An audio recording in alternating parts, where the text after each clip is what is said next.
someday.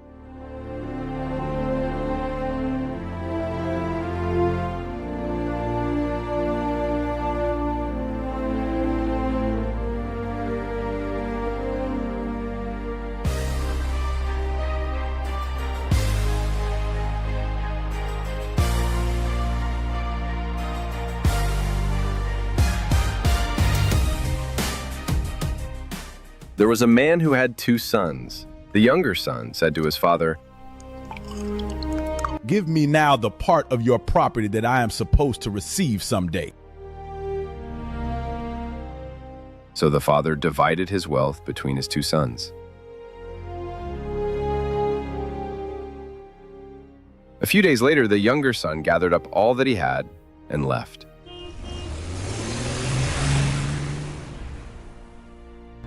He traveled far away to another country.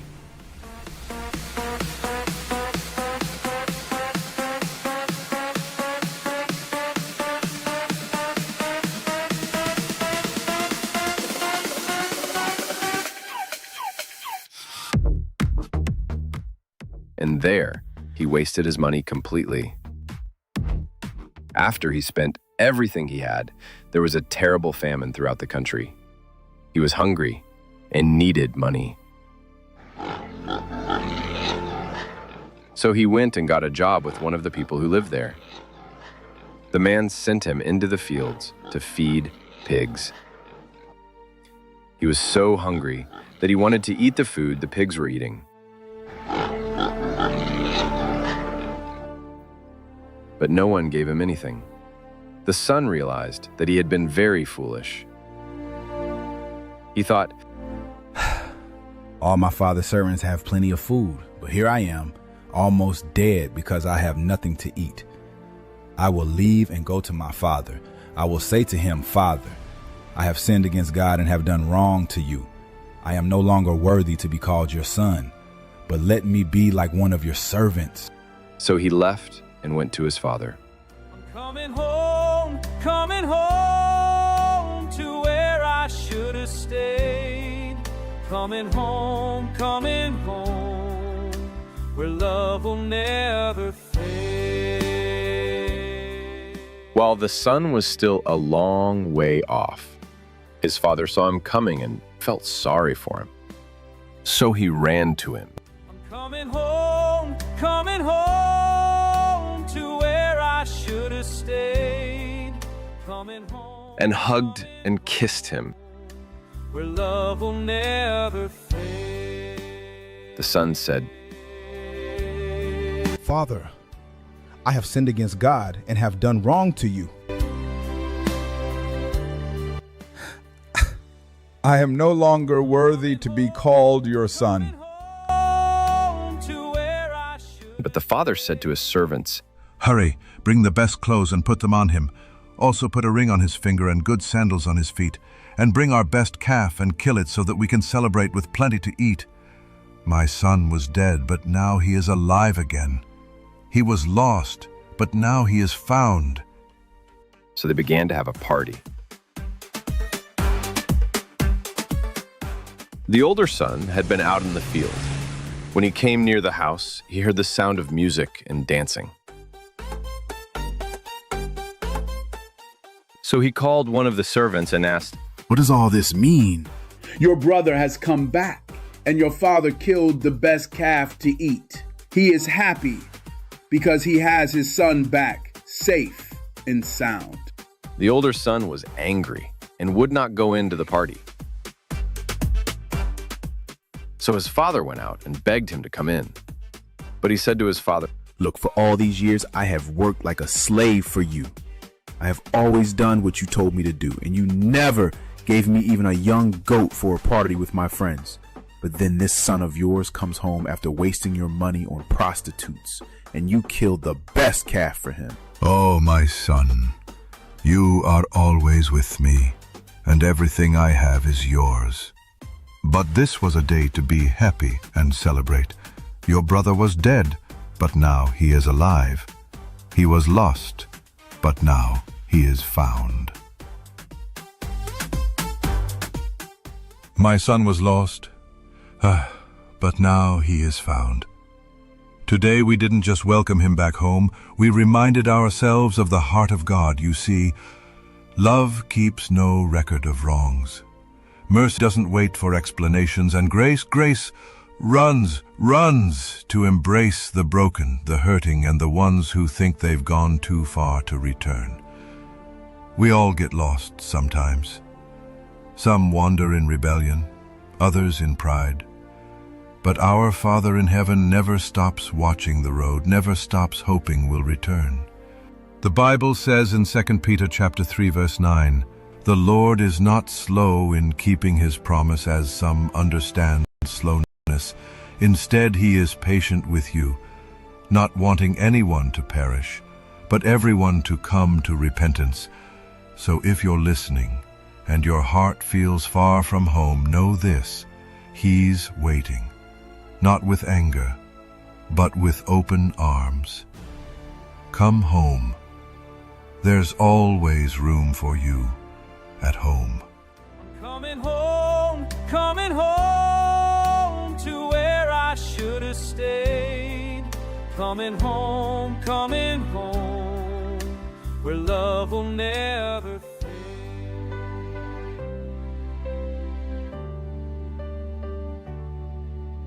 I packed my bags one morning, said I'd make it on my own. Left behind the love that raised me for a world I'd never known. I thought I knew what freedom was. I thought I had it all. The parties and the fancy friends before the mighty fall. But there's a place where love still waits, where mercy never ends. A father's arms stretched open wide for hearts that need to mend. I'm coming home to where I should have stayed. Coming home, where love will never fade.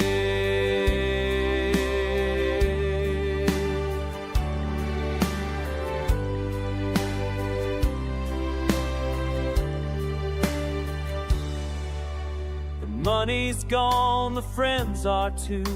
I'm hungry and alone. What I thought would make me happy left me chilled down to the bone. But in the distance I can see a light that's calling me. There's a place where love still waits, where mercy never ends. A father's arms stretched open wide for hearts that need to mend. I'm coming home to where I should have stayed. Coming home, where love will never fade.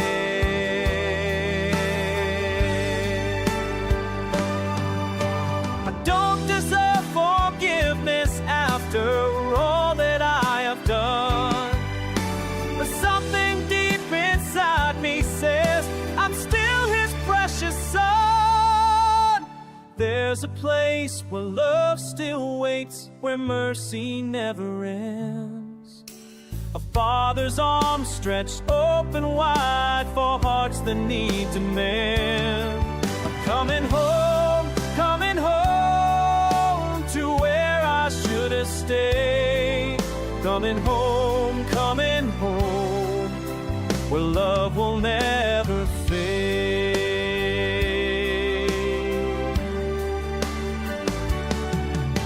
See him running down the road, his face is full of joy.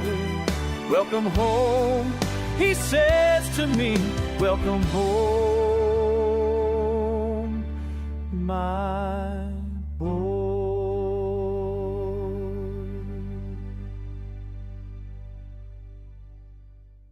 Come, let us build ourselves a city with a tower that reaches to the heavens, so that we may make a name for ourselves. Otherwise we will be scattered over the face of the whole earth.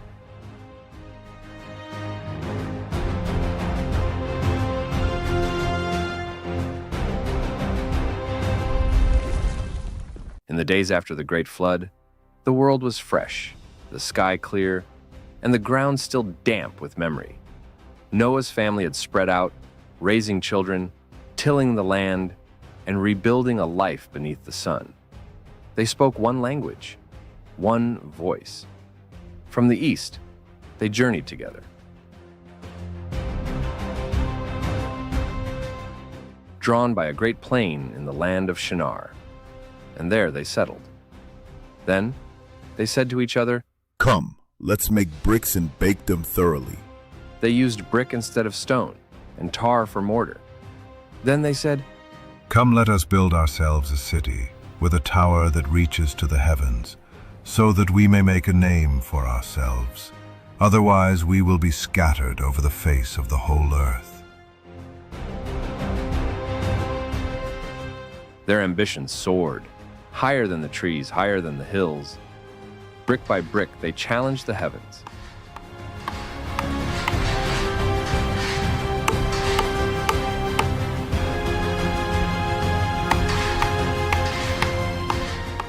But the eyes of heaven were not blind. The Lord came down to see the city and the tower the people were building, and he said, If, as one people speaking the same language, they have begun to do this, then nothing they plan to do will be impossible for them. Come, let us go down and confuse their language, so they will not understand each other. So the Lord scattered them from there over all the earth, and they stopped building the city. That is why it was called Babel, because there the Lord confused the language of the whole world. From there, the Lord scattered them over the face of the whole earth.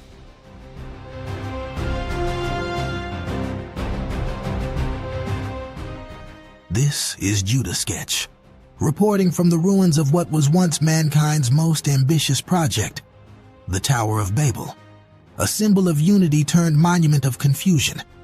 They had one language, one vision, and one goal, to make a name for themselves. But in chasing their own glory, they forgot the one who gave them the ability to dream in the first place. Today, the tower stands unfinished, but the lesson is loud and clear. When man tries to rise without God, he only falls faster. When unity forgets humility, it turns into pride, and pride always comes before a fall. Yet, even in the scattering, God's purpose moves forward. Nations may speak different tongues now, but His plan remains the same, to fill the earth with His glory, not ours. So wherever you are, whatever language you speak, remember this: let your life build His name, not yours, because only one name lasts forever, and it's not ours, it's His. This is JudahSketch, signing off from the shadow of the Tower of Babel.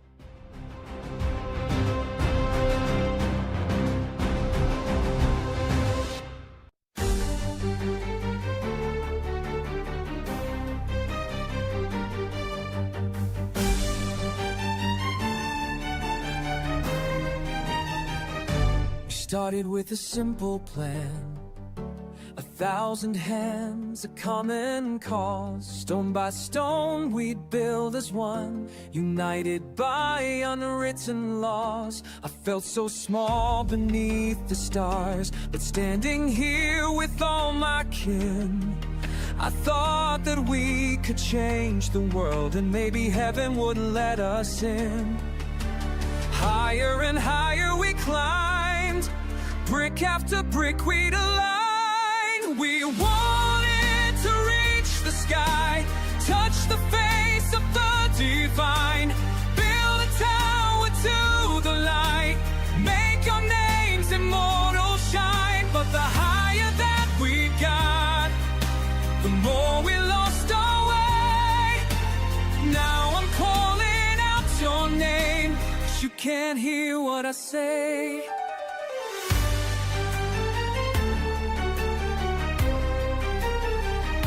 My brother used to speak like me, same words, same heart, same beating drum. But now his voice sounds strange and new. I wonder what we have become. The bricks keep falling from above. The work has ground down to a halt. I'm searching for familiar eyes, but no one here can share my faults. Lower and lower we fall, can't understand you at all. We wanted to reach the sky, touch the face of the divine, build a tower to the light, make our names immortal shine. But the higher that we got, the more we lost our way. Now I'm calling out your name, but you can't hear what I say. I remember when we sang together. Now our voices clash like thunder. Was it worth it, all this striving? Now I'm torn apart, I wonder. We wanted to reach the sky, touch the face of the divine, build a tower to the light, make our names immortal shine. But the price we had to pay was losing who we used to be. Now I'm walking down alone, longing for what used to be.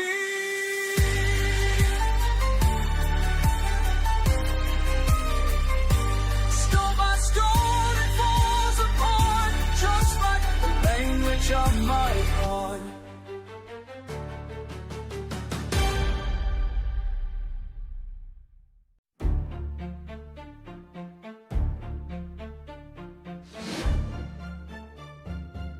I built my castle in the clouds, thought I could touch the face of God.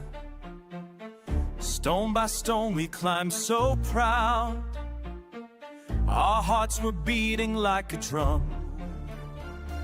Why did we reach so high? Why did we tempt the sky? Now we're scattered on the ground, can't understand the sound of what we used to be before we lost our way.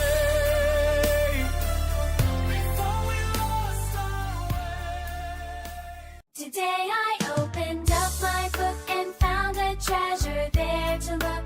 Stories waiting to be told from the very days of old.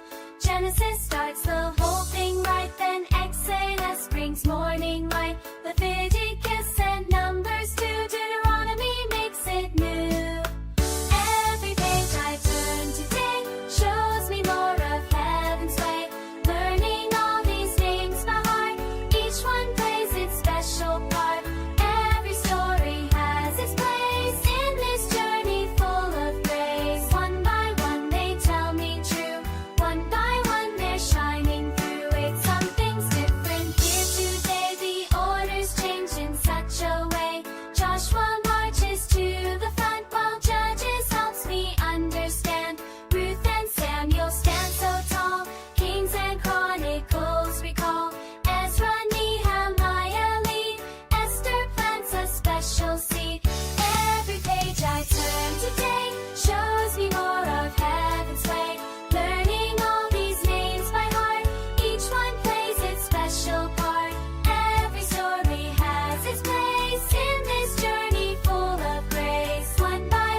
shines bright. Philippians bring pure delight. Colossians, Thessalonians, Timothy, Titus, Philemon. Every page I turn today shows me more of heaven's way. Learning all these names by heart, each one plays its special part. Every story has its place in this journey full of praise. One by one they tell me true. O Lord God, remember me, I pray.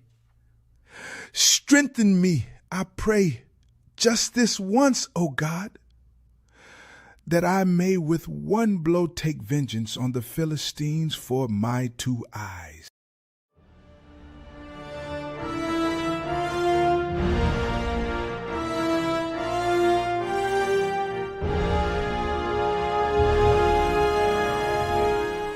A long time ago, the children of Israel did evil in the sight of the Lord.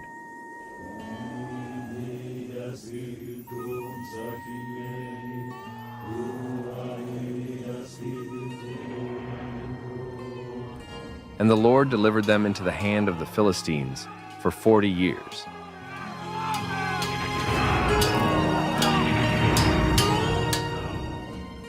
Now there was a certain man from Zorah, of the family of the Danites, whose name was Manoah, and his wife was barren and had no children.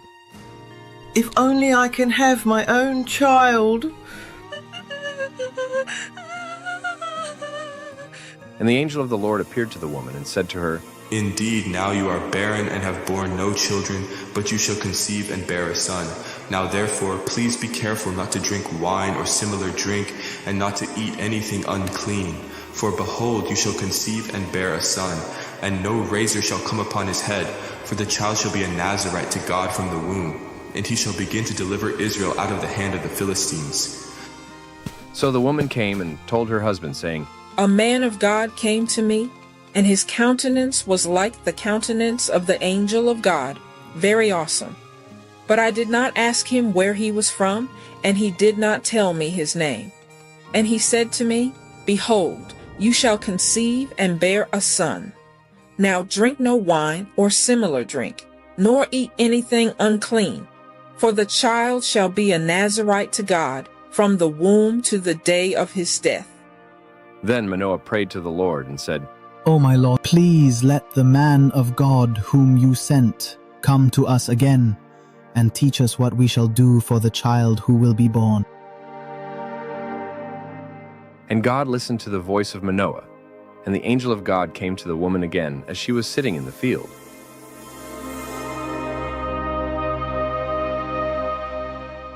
But Manoah, her husband, was not with her. Then the woman ran in haste and told her husband and said to him, Look, the man who came to me the other day has just now appeared to me. So Manoah arose and followed his wife. When he came to the man, he said to him, Are you the man who spoke to this woman? I am. Now let your words come to pass. What will be the boy's rule of life and his work? Of all that I said to the woman, let her be careful. She may not eat anything that comes from the vine, nor may she drink wine or similar drink, nor eat anything unclean. All that I commanded her, let her observe. Please let us detain you, and we will prepare a young goat for you. Though you detain me, I will not eat your food, but if you offer a burnt offering, you must offer it to the Lord. For Manoah did not know he was the angel of the Lord. Then Manoah said to the angel of the Lord, What is your name, that when your words come to pass we may honor you? Why do you ask my name, seeing it is wonderful? So Manoah took the young goat with the grain offering and offered it upon the rock to the Lord. And he did a wondrous thing while Manoah and his wife looked on. It happened as the flame went up toward heaven from the altar, the angel of the Lord ascended in the flame of the altar. When Manoah and his wife saw this, they fell on their faces to the ground. When the angel of the Lord appeared no more to Manoah and his wife, then Manoah knew that he was the angel of the Lord.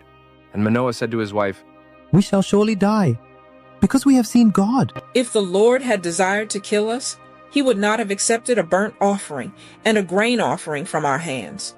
Nor would he have shown us all these things, nor would he have told us such things as these at this time.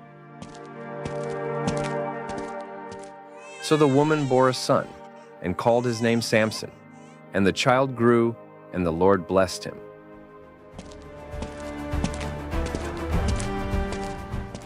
And the Spirit of the Lord began to move upon him at Mahanadan, between Zorah and Eshtaol.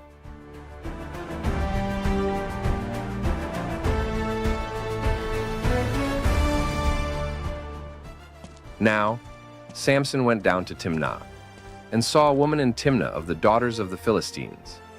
So he went up and told his father and mother, saying, I have seen a woman in Timnah of the daughters of the Philistines. Now, therefore, get her for me as a wife. Is there no woman among the daughters of your brethren, or among all my people, that you must go and get a wife from the uncircumcised Philistines?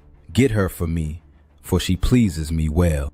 But his father and mother did not know that it was of the Lord, that he was seeking an occasion to move against the Philistines. For at that time the Philistines had dominion over Israel.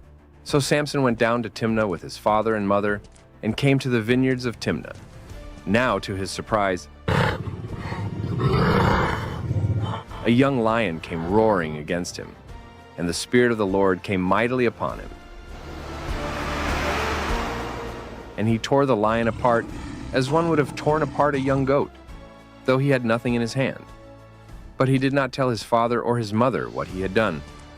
Then he went down and talked with the woman, and she pleased Samson well.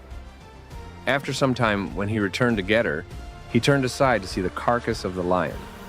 And behold, a swarm of bees and honey were in the carcass of the lion. He took some of it in his hands and went along, eating. When he came to his father and mother, he gave some to them, and they also ate. But he did not tell them that he had taken the honey out of the carcass of the lion. So his father went down to the woman, and Samson gave a feast there.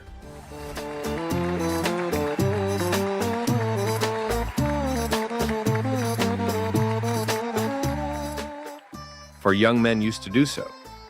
And it happened, when they saw him, that they brought 30 companions to be with him. Then Samson said to them, Let me pose a riddle to you. If you can correctly solve and explain it to me within the 7 days of the feast, then I will give you 30 linen garments and 30 changes of clothing. But if you cannot explain it to me, then you shall give me 30 linen garments and 30 changes of clothing. Pose your riddle that we may hear it. Out of the eater came something to eat, and out of the strong came something sweet.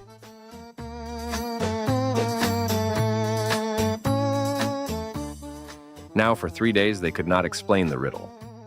But it came to pass on the 7th day that they said to Samson's wife, Entice your husband, that he may explain the riddle to us, or else we will burn you and your father's house with fire. Have you invited us in order to take what is ours? Is that not so?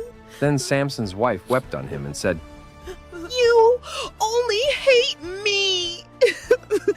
You do not love me.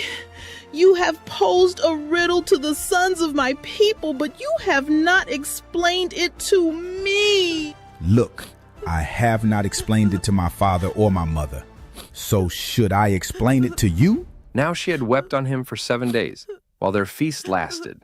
And it happened on the 7th day that he told her, because she pressed him so much. Then she explained the riddle to the sons of her people. So the men of the city said to him on the 7th day, What is sweeter than honey? And what is stronger than a lion? If you had not plowed with my heifer, you would not have solved my riddle. Then the Spirit of the Lord came upon him mightily.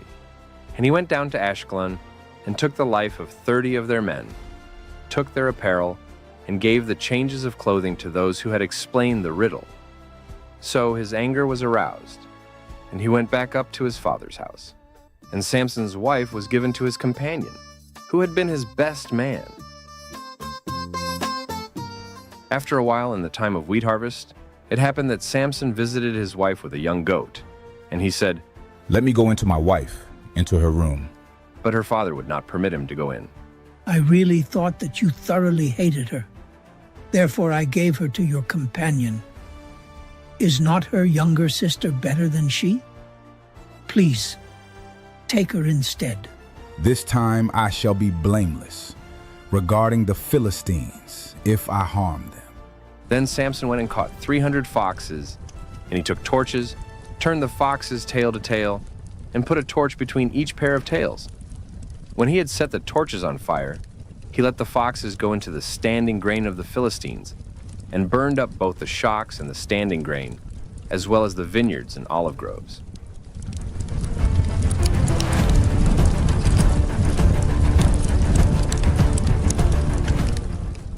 Then the Philistines said, "Who has done this?"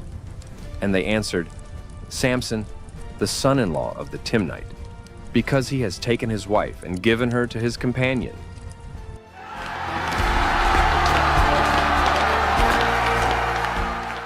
So the Philistines came up and burned her and her father with fire. Samson said to them, "Since you would do a thing like this, I will surely take revenge on you, and after that I will cease." So he attacked them hip and thigh with a great slaughter. Then he went down and dwelt in the cleft of the rock of Etam. Now the Philistines went up, encamped in Judah, and deployed themselves against Lehi. And the men of Judah said, "Why have you come up against us?" "We have come up to arrest Samson, to do to him as he has done to us."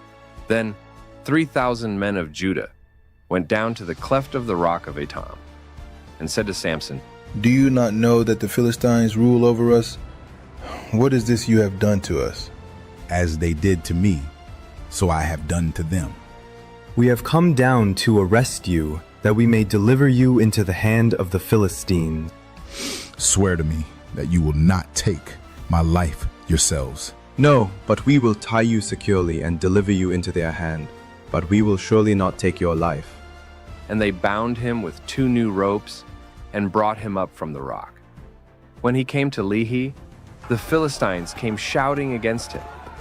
Then the Spirit of the Lord came mightily upon him, and the ropes that were on his arms became like flax that is burned with fire, and his bonds broke loose from his hands.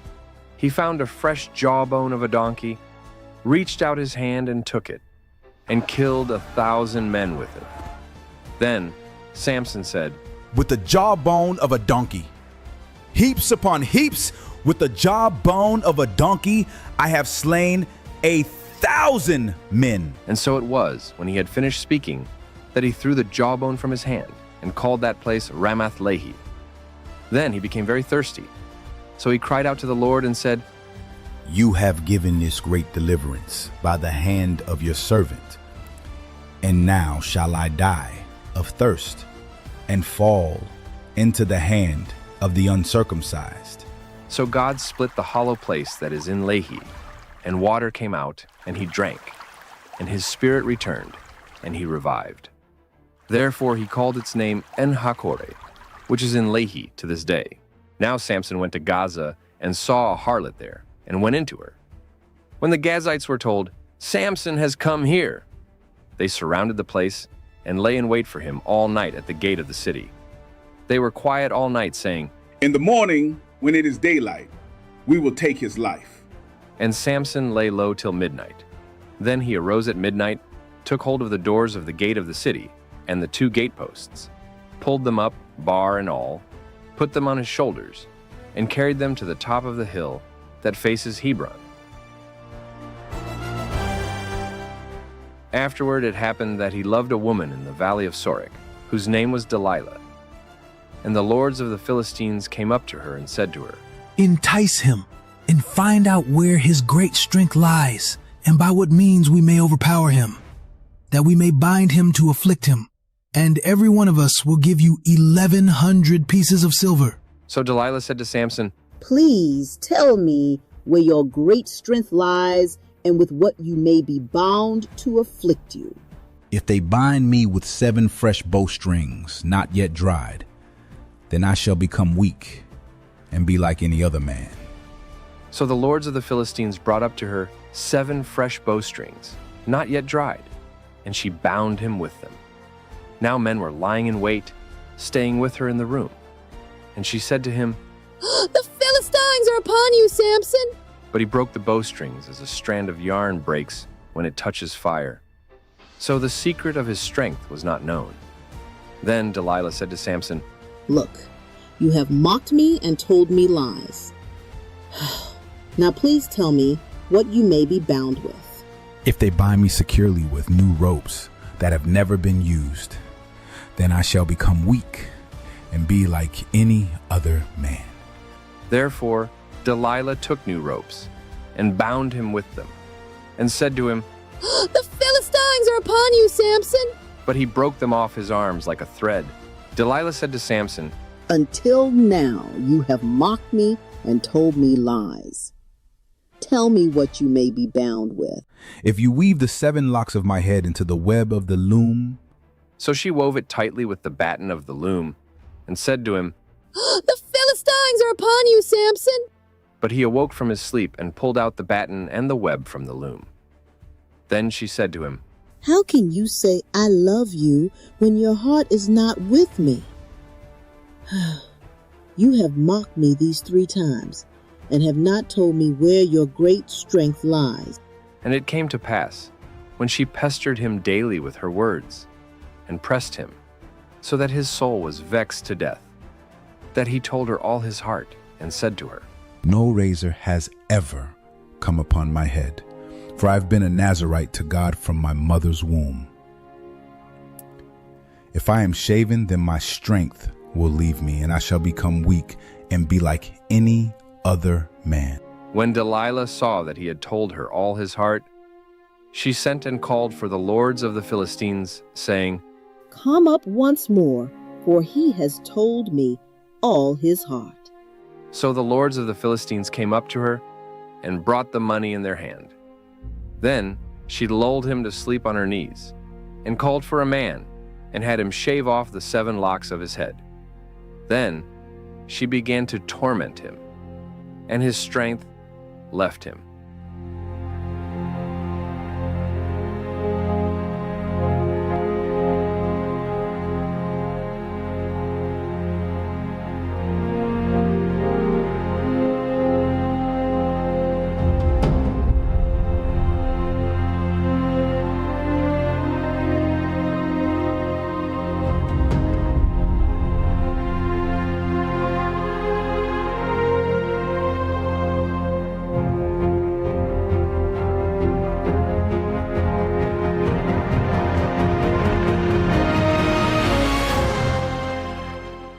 And she said, The Philistines are upon you, Samson!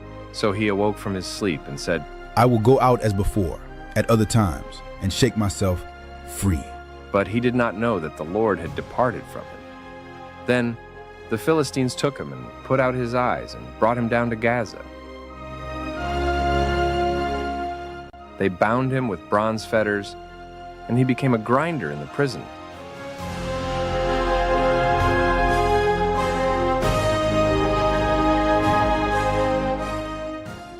However, the hair of his head began to grow again after it had been shaven.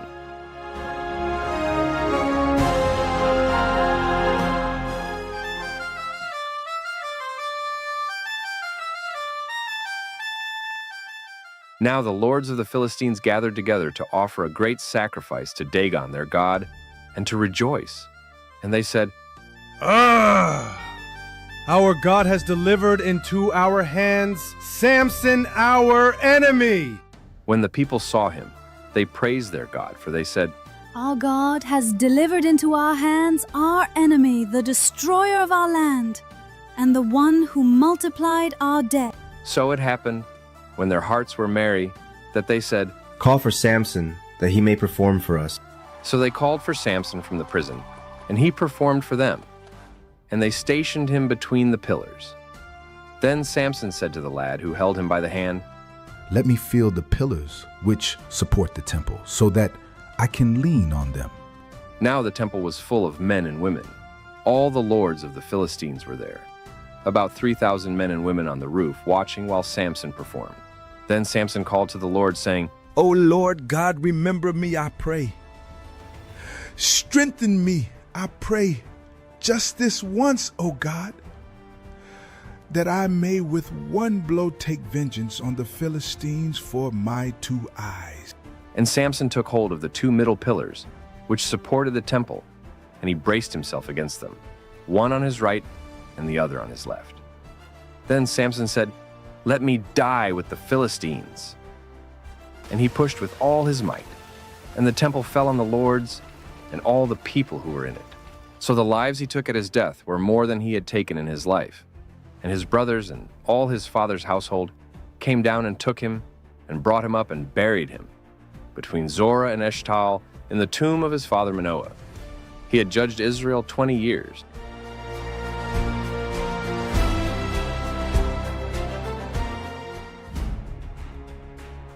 I was built for battle, born to fight. Hands like thunder, heart like stone.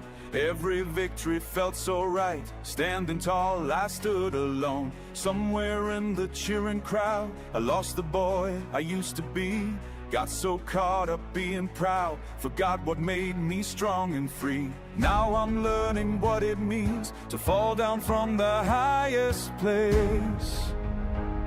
When the walls come crashing down and the strength I knew is gone, I find out who I really am when everything goes wrong. There's a power deep inside that no one else can take.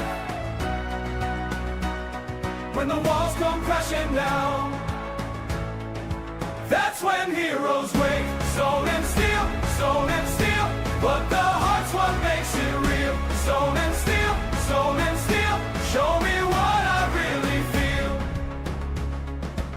Used to think that being strong meant I never had to bend, but I was living life all wrong. Pride became my only friend. Now I'm sitting in the dark, learning how to start again. Every scar becomes a mark of where I've been and where I'll win. Now I'm learning what it means to build up from the broken ground. When the walls come crashing down and the strength I knew is gone, I find out who I really am when everything goes wrong. There's a power deep inside that no one else can take. When the walls come crashing down, stone and steel, but the heart's what makes it real. Stone and steel, show me what I really feel.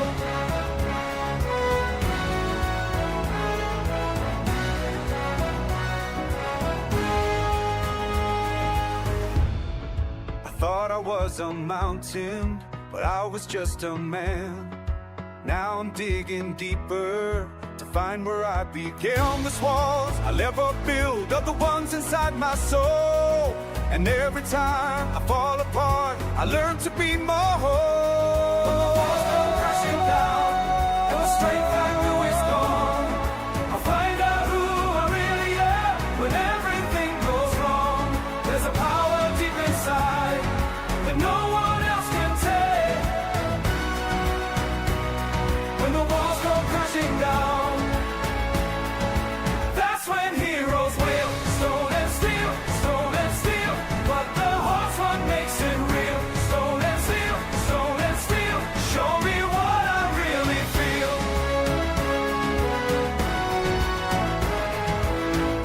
Stone and steel, now I know what makes me real.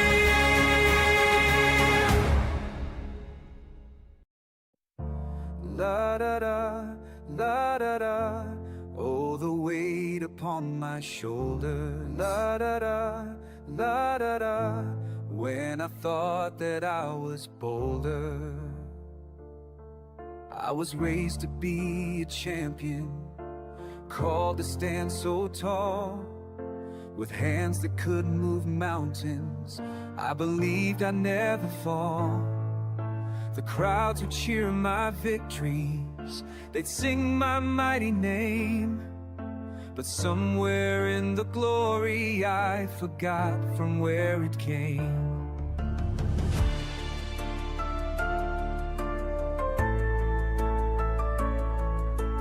Pride began to whisper, you don't need what came before.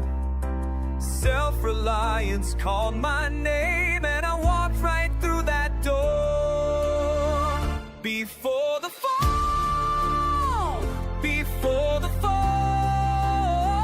I thought my strength was mine alone. Before the fall,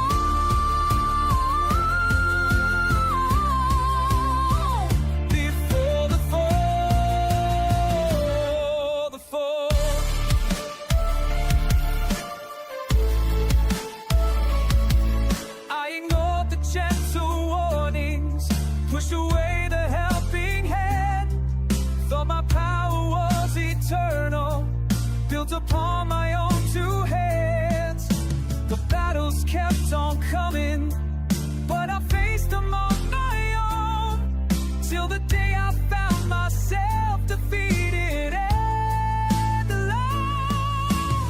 Blinded by my arrogance, I couldn't see the way. Lost the source of all my might, threw it all away. Before the fall, I thought my strength was mine alone. Before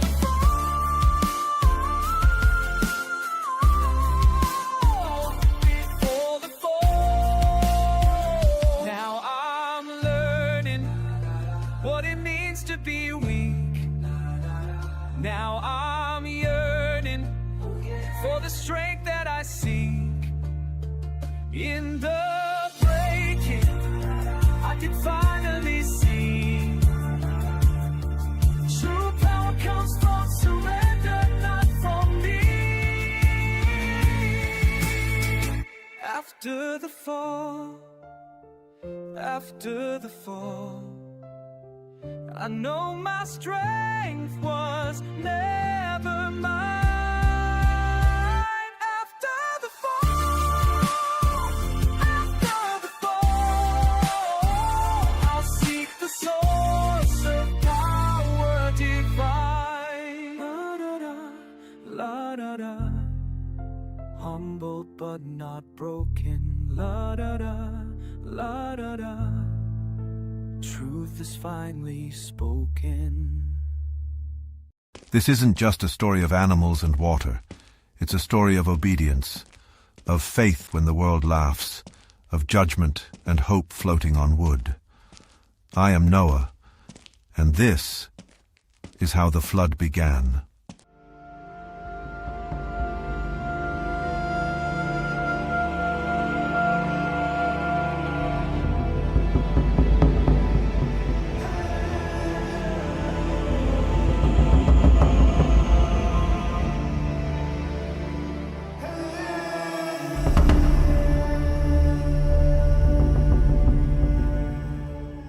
A long time ago, the wickedness of man was great on the earth.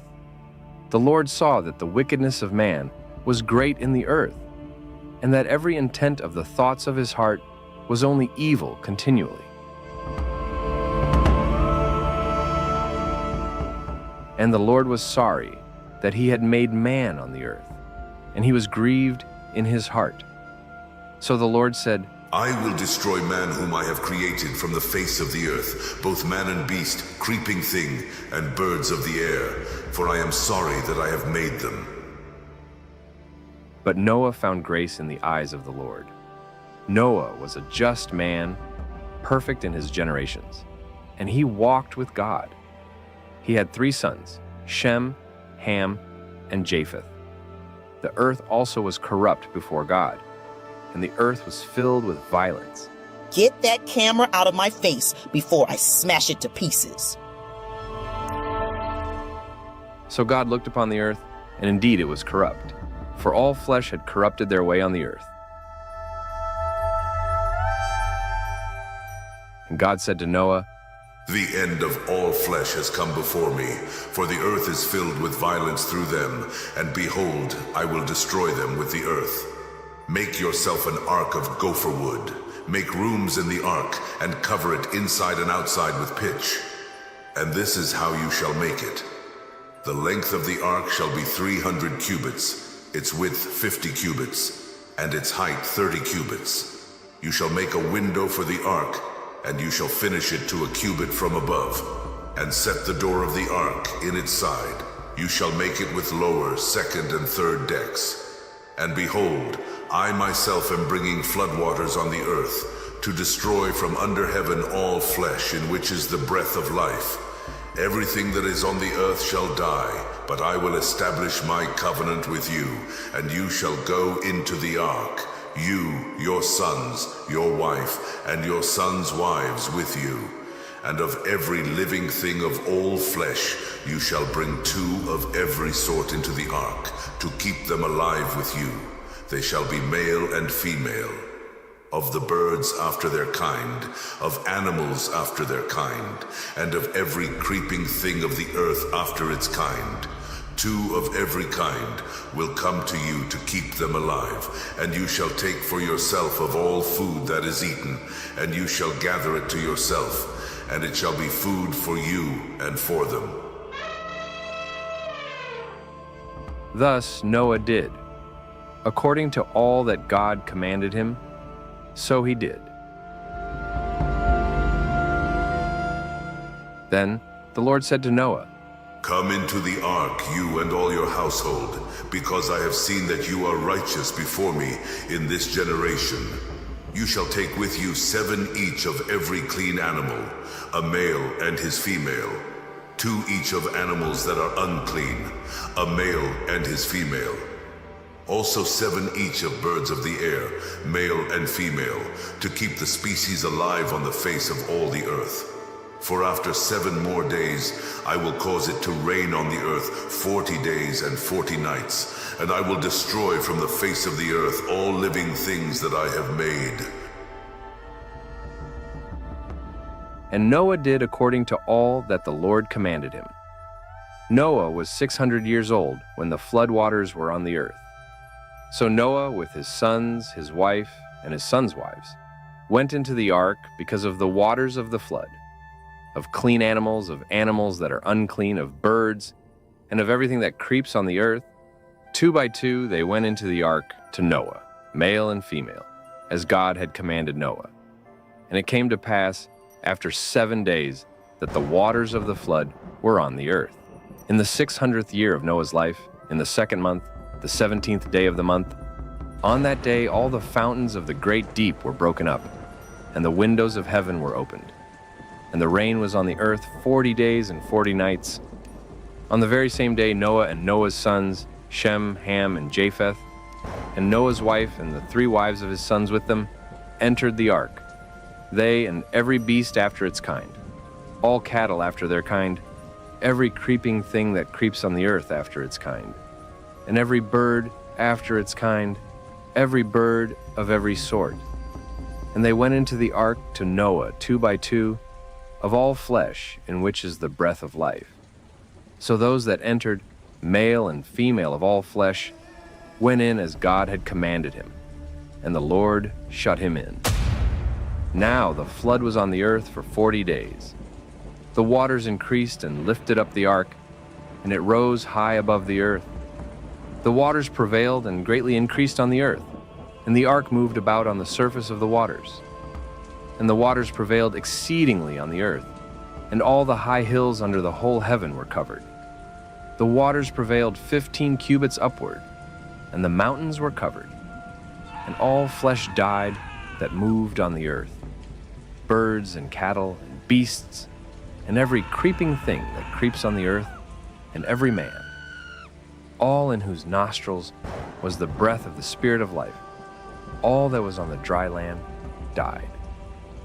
So he destroyed all living things which were on the face of the ground, both man and cattle, creeping things and birds of the air. They were destroyed from the earth. Only Noah and those who were with him in the ark remained alive, and the waters prevailed on the earth for 150 days.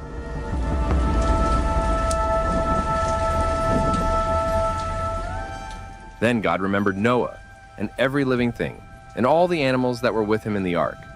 And God made a wind to pass over the earth, and the waters subsided.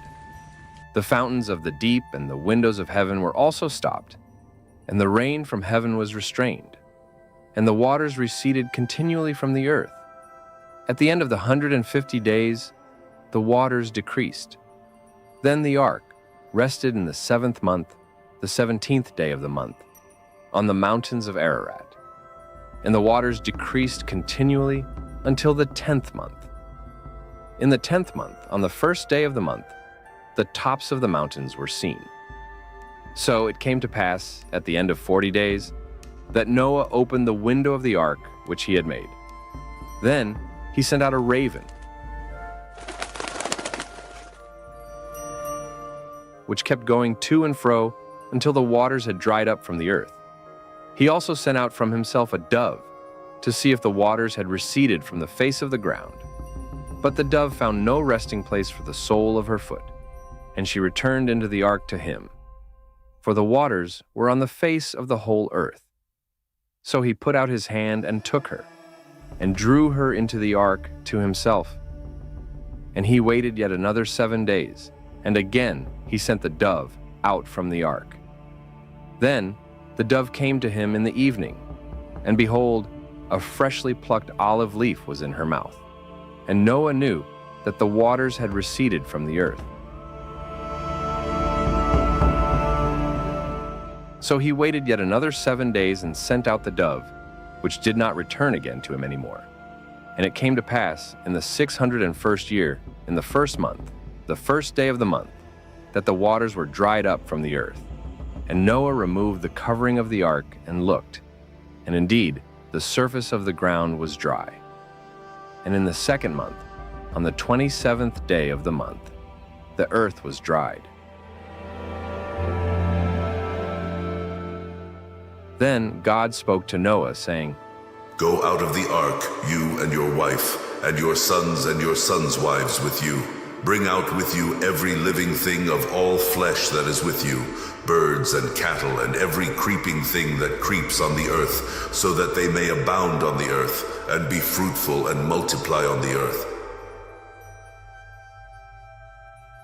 So Noah went out, and his sons and his wife and his sons' wives with him. Every animal, every creeping thing, every bird, and whatever creeps on the earth, according to their families, went out of the ark. Then Noah built an altar to the Lord, and took of every clean animal and of every clean bird, and offered burnt offerings on the altar, and the Lord smelled a soothing aroma. Then the Lord said in his heart, I will never again curse the ground for man's sake, although the imagination of man's heart is evil from his youth. Nor will I again destroy every living thing as I have done. While the earth remains, seed time and harvest, cold and heat, winter and summer, and day and night shall not cease. So God blessed Noah and his sons, and said to them, Be fruitful and multiply, and fill the earth, and the fear of you and the dread of you shall be on every beast of the earth, on every bird of the air, on all that move on the earth, and on all the fish of the sea. They are given into your hand. Every moving thing that lives shall be food for you. I have given you all things, even as the green herbs. But you shall not eat flesh with its life, that is, its blood. Surely for your lifeblood I will demand a reckoning. From the hand of every beast I will require it, and from the hand of man. From the hand of every man's brother I will require the life of man. Whoever sheds man's blood, by man his blood shall be shed. For in the image of God he made man. And as for you, be fruitful and multiply. Bring forth abundantly in the earth and multiply in it.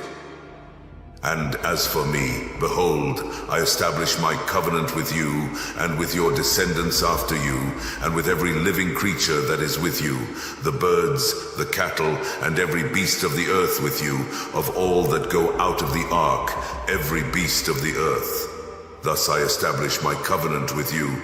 Never again shall all flesh be cut off by the waters of the flood. Never again shall there be a flood to destroy the earth. This is the sign of the covenant which I make between me and you, and every living creature that is with you for perpetual generations. I set my rainbow in the cloud, and it shall be for the sign of the covenant between me and the earth. It shall be when I bring a cloud over the earth, that the rainbow shall be seen in the cloud, and I will remember my covenant which is between me and you, and every living creature of all flesh. The waters shall never again become a flood to destroy all flesh. The rainbow shall be in the cloud, and I will look on it to remember the everlasting covenant between God and every living creature of all flesh that is on the earth. This is the sign of the covenant which I have established between me and all flesh that is on the earth.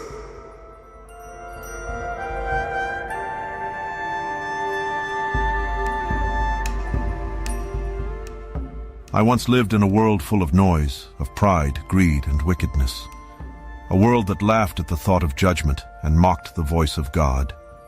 But I heard him, and I obeyed, even when I didn't understand. This ark, it's not just a boat, it's a symbol of God's justice, yes, but also of his mercy. He didn't have to warn us. He didn't have to save me and my family, but he did, because he still wanted a relationship with mankind. Let this story be a warning, but let it also be a promise. When the world drowns in sin, there is always an ark of grace. If you'll listen, if you'll trust, if you'll obey. Don't wait for the storm to believe. Build your faith now, plank by plank, because the next time judgment comes, it won't be by water, but mercy. Mercy is still calling. I am Noah, a man who chose to believe when no one else would.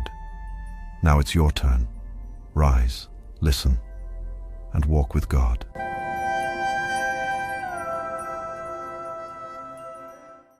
You ask me why I'm building this, when rain has never touched our ground.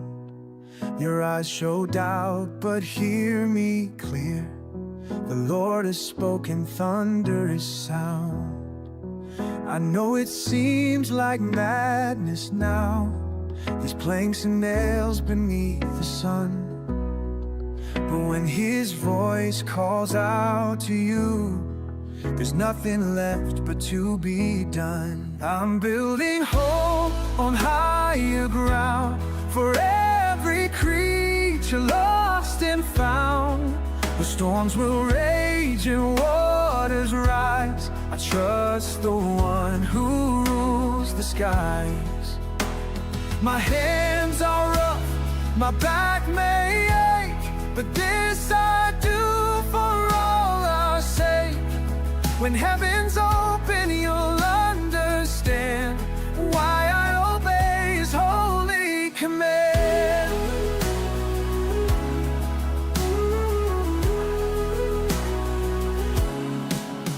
The animals come two by two, just as he promised they would be. My neighbors laugh and shake their heads, but can't you feel what's calling me? This timber holds our family's future, every born a prayer I made. When darkness comes and floods begin, we'll find our shelter in his grace. Oh, I'm building toward higher ground and proud, for every creature lost and found. Those storms rise, the one who rules the skies. My hands are up, my back may ache, but this I do for all our sake. When heaven's open, you'll understand why I obey his holy command. The clouds are gathering overhead, the winds begin their ancient song. But in this vessel we have built, together we'll prove his love is strong. Yes, Lord, we trust you. Your promise stands forever. We're sailing on to heaven.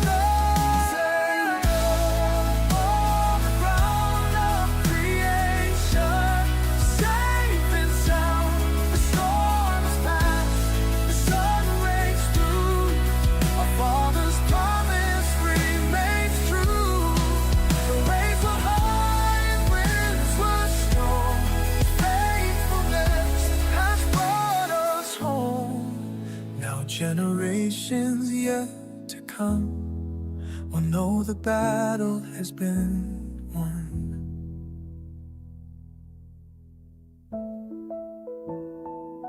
You ask me why I built this ark. Now look around and see his heart.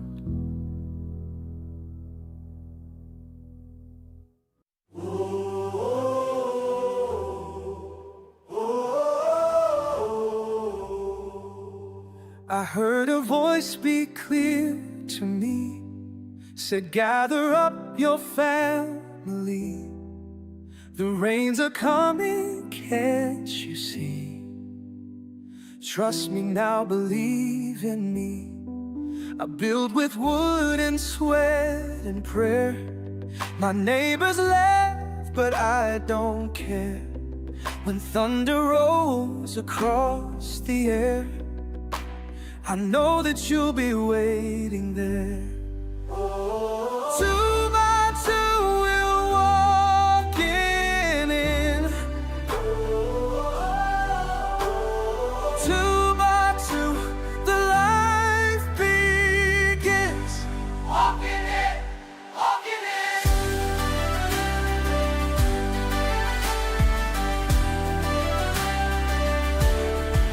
The animals came just like you said. Lions and lambs, no need to dread. My children safe, my family fed, following where your spirit led. The waters rose, but we stayed dry. Inside this boat you helped me try to save what matters, you and I, beneath your vast and loving sky.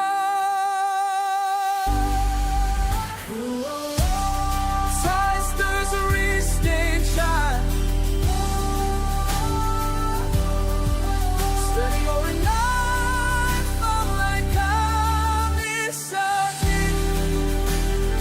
2 by 2 we're walking in.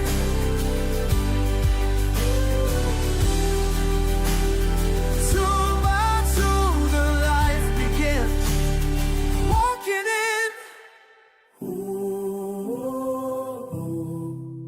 When the storm was raging wild, you kept us safe, your precious child.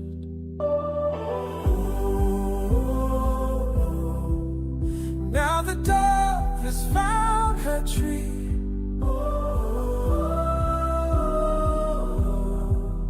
And your rainbow covers me.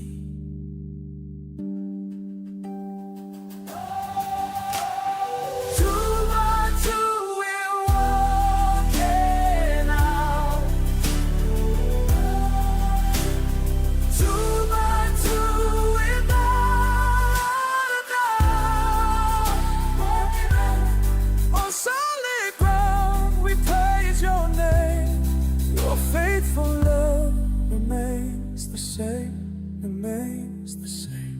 remains the same.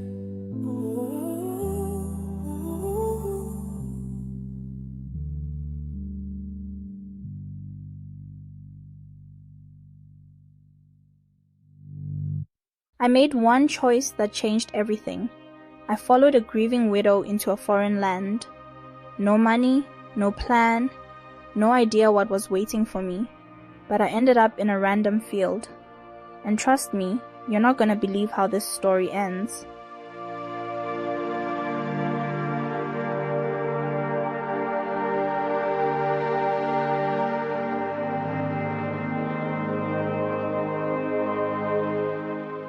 Many years ago, in the days when the judges ruled, there was a famine in the land, and a certain man of Bethlehem, Judah, went to dwell in the country of Moab, he and his wife and his 2 sons.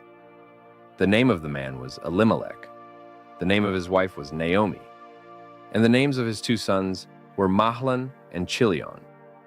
And they went to the country of Moab and remained there. Then Elimelech, Naomi's husband, died. And she was left, and her 2 sons. Now they took wives of the women of Moab, The name of the one was Orpah, and the name of the other Ruth, and they dwelt there for about 10 years. Then both Mahlon and Chilion also died. So the woman survived her 2 sons and her husband. Then she arose with her daughters-in-law, that she might return from the country of Moab. For she had heard in the country of Moab that the Lord had visited his people by giving them bread.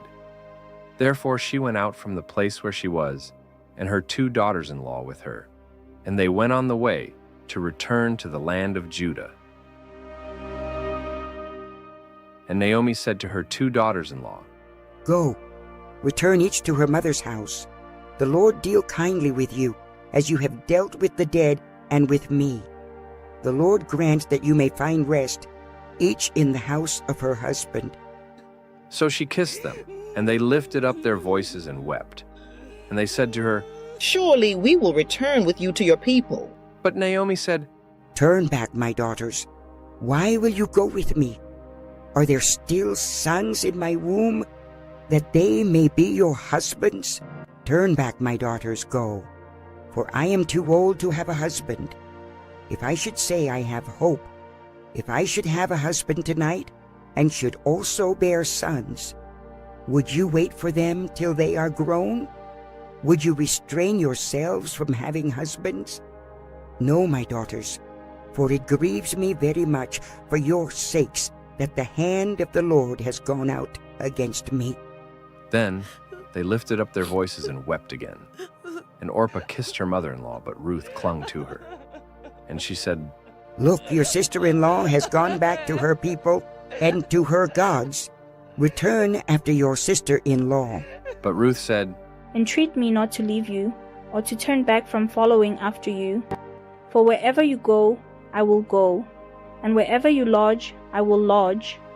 Your people shall be my people, and your God my God. Where you die, I will die, and there I will be buried. The Lord do so to me, and more also, if anything but death parts you and me. Though the path ahead's unclear and storms may come our way, there's one thing I know for sure: where you are, I'll stay. Where you go, I will follow through the highs and lows. Your God will be my God now, that's the path I chose. Your home will be my shelter, your people mine to know. This promise I will keep forever. Where you go, I'll go.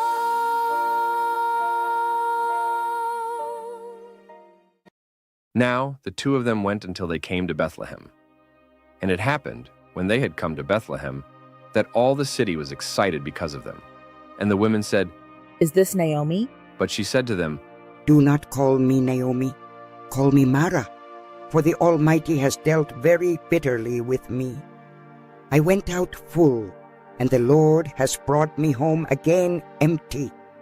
Why do you call me Naomi, since the Lord has testified against me, and the Almighty has afflicted me?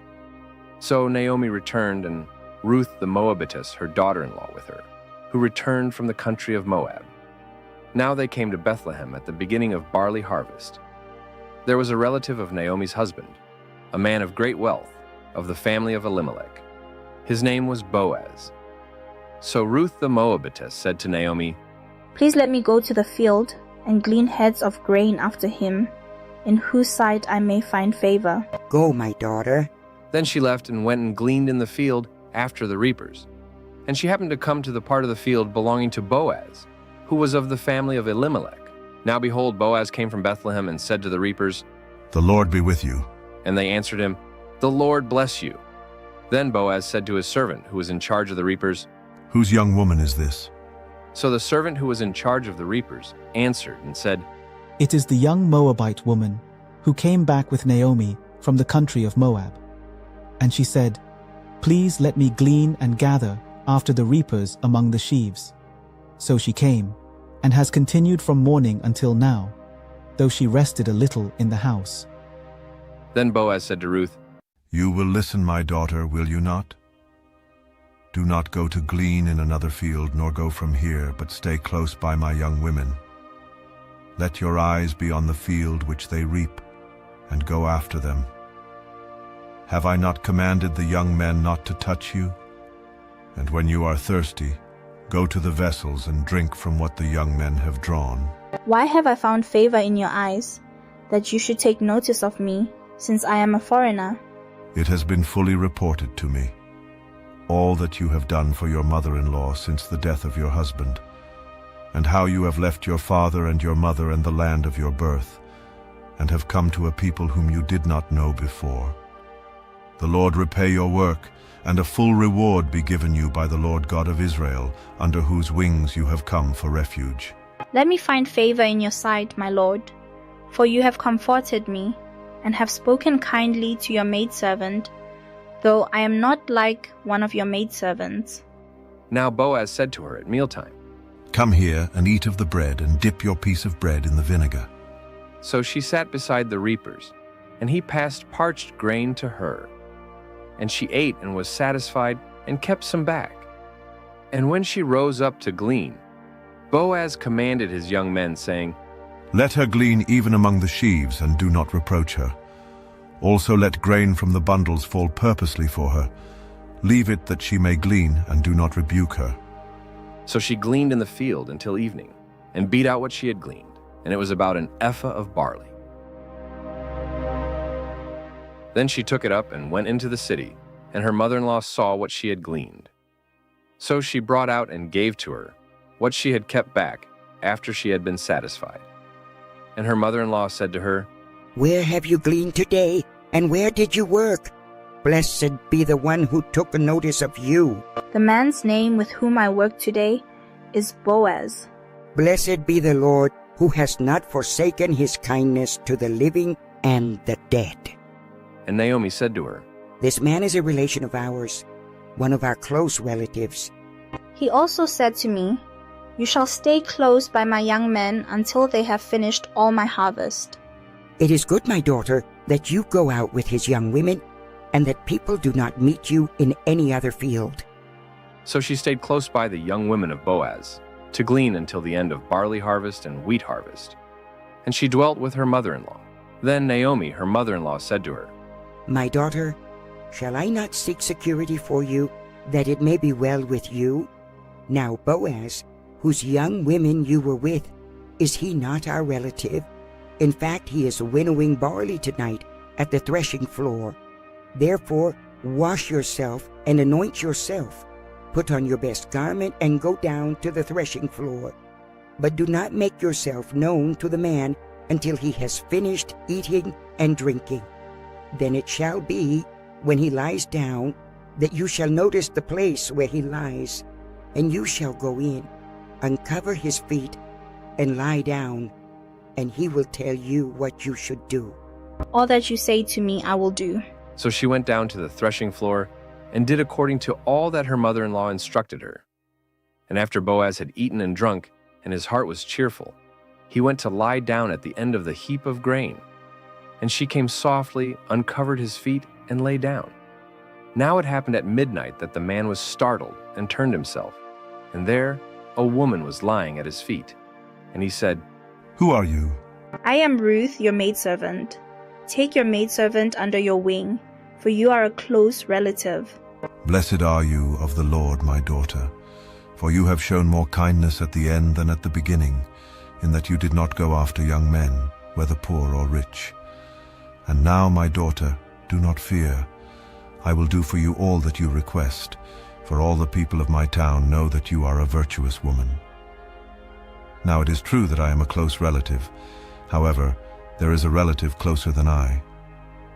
Stay this night, and in the morning it shall be that if he will perform the duty of a close relative for you, good, let him do it. But if he does not want to perform the duty for you, then I will perform the duty for you, as the Lord lives. Lie down until morning.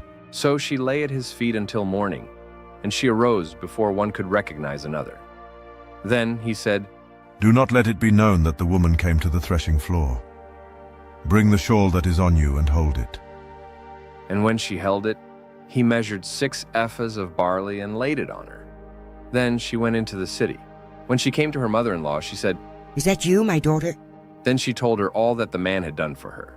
These 6 ephahs of barley he gave me, for he said to me, do not go empty-handed to your mother-in-law. Sit still, my daughter, until you know how the matter will turn out, for the man will not rest until he has concluded the matter this day. Now Boaz went up to the gate and sat down there. And behold, the close relative of whom Boaz had spoken came by. So Boaz said, Come aside, friend, sit down here. And he took 10 men of the elders of the city, and said, Sit down here. So they sat down. Then he said to the close relative, Naomi, who has come back from the country of Moab, sold the piece of land which belonged to our brother Elimelech. And I thought to inform you, saying, Buy it back in the presence of the inhabitants and the elders of my people. If you will redeem it, redeem it. But if you will not redeem it, then tell me, that I may know. For there is no one but you to redeem it, and I am next after you. And he said, I will redeem it. On the day you buy the field from the hand of Naomi, you must also buy it from Ruth the Moabitess, the wife of the dead, to perpetuate the name of the dead through his inheritance. And the close relative said, I cannot redeem it for myself, lest I ruin my own inheritance. You redeem my right of redemption for yourself, for I cannot redeem it. Now this was the custom in former times in Israel concerning redeeming and exchanging. To confirm anything, one man took off his sandal and gave it to the other. And this was a confirmation in Israel. Therefore the close relative said to Boaz, So he took off his sandal. And Boaz said to the elders and all the people, You are witnesses this day that I have bought all that was Elimelech's, and all that was Chilion's and Mahlon's, from the hand of Naomi. Moreover, Ruth the Moabitess, the widow of Mahlon, I have acquired as my wife, to perpetuate the name of the dead through his inheritance, that the name of the dead may not be cut off from among his brethren and from his position at the gate. You are witnesses this day. And all the people who were at the gate and the elders said, We are witnesses. The Lord make the woman who is coming to your house like Rachel and Leah, the two who built the house of Israel, and may you prosper in Ephrathah and be famous in Bethlehem. May your house be like the house of Perez, whom Tamar bore to Judah, because of the offspring which the Lord will give you from this young woman. So Boaz took Ruth, and she became his wife. The Lord blessed her, and she gave birth to a son. The women said to Naomi, Praise be to the Lord, who this day has not left you without a guardian redeemer. May he become famous throughout Israel. He will renew your life and sustain you in your old age. For your daughter-in-law, who loves you and who is better to you than 7 sons, has given him birth. Naomi took the child in her arms and cared for him. He was named Obed. He was the father of Jesse, the father of David. So Ruth and Boaz's union resulted in the birth of Obed, who would become the grandfather of King David, a direct ancestor of Jesus Christ. Thus, Ruth's story became intertwined with the lineage of King David, a testament to her faithfulness, loyalty, and the blessings that come from trusting in the Lord. I never imagined that brokenness could lead to such beauty. I came here with nothing. I buried my past. I walked beside Naomi with only love in my heart and faith in a God I barely knew. And still, he saw me. When I bent low to gather grain, I didn't know he was gathering pieces of my heart to restore me. I was a foreigner, unknown and unworthy, but the God of Israel called me daughter. He lifted my head, gave me a home, and placed his promise in my womb. So if you're watching this and your heart feels heavy, please remember this. Your story isn't over. The same God who found me in the field can find you wherever you are. Stay faithful. Stay kind. Even in the shadows, keep walking, because the Redeemer lives, and he writes the most beautiful endings.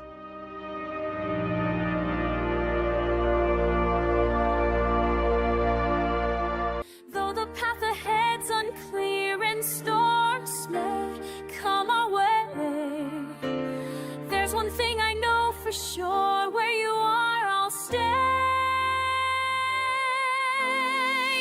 Where you go, I will follow through the highs and lows. Your God will be my God now, that's the path I chose.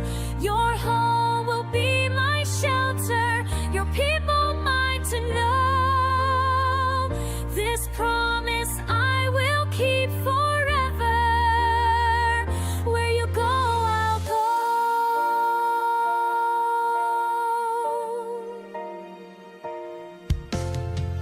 Miles of road ahead, faith will see us through. Though tears are shed, we'll make it, we two. Hand in hand, start life anew. More than just your daughter, more than blood could bind. Found my place beside you, left my past behind. Where you go, I will follow through the highs and lows.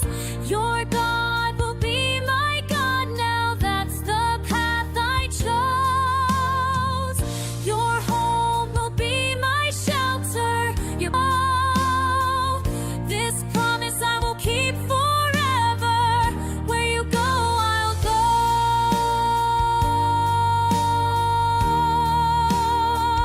Where you go, I'll go.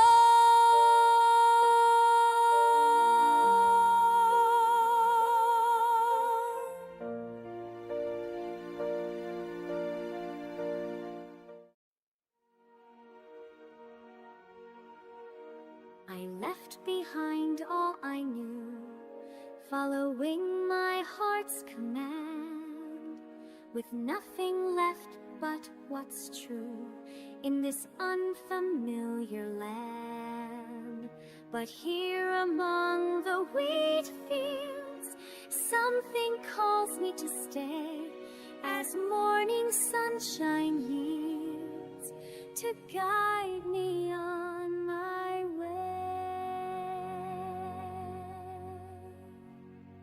I've watched her in my fields, working with such grace. Her strength slowly reveals a heart I can replace. Such kindness in her spirit, such faith in all she does. Each moment when I'm near, my heart beats just because. More than just a morning sunrise, more than what these eyes can see. Something great drew me to, something set our hearts free. Like the stars that guide the night sky, like the rain makes the earth. We were meant to find each other. Now I know my heart's true worth. When I chose to follow, When I saw you there, every step led me to this moment, lo, the path seemed there. Something made me care. Now I understand what love meant. through the barley fields at dawn. I gathered more than grain. What felt so far and gone now eases all my pain. Your kindness lights the way beyond what I could see. And here I choose to stay, where love has set me free. More than just a morning sunrise, more than what these eyes can see. Something greater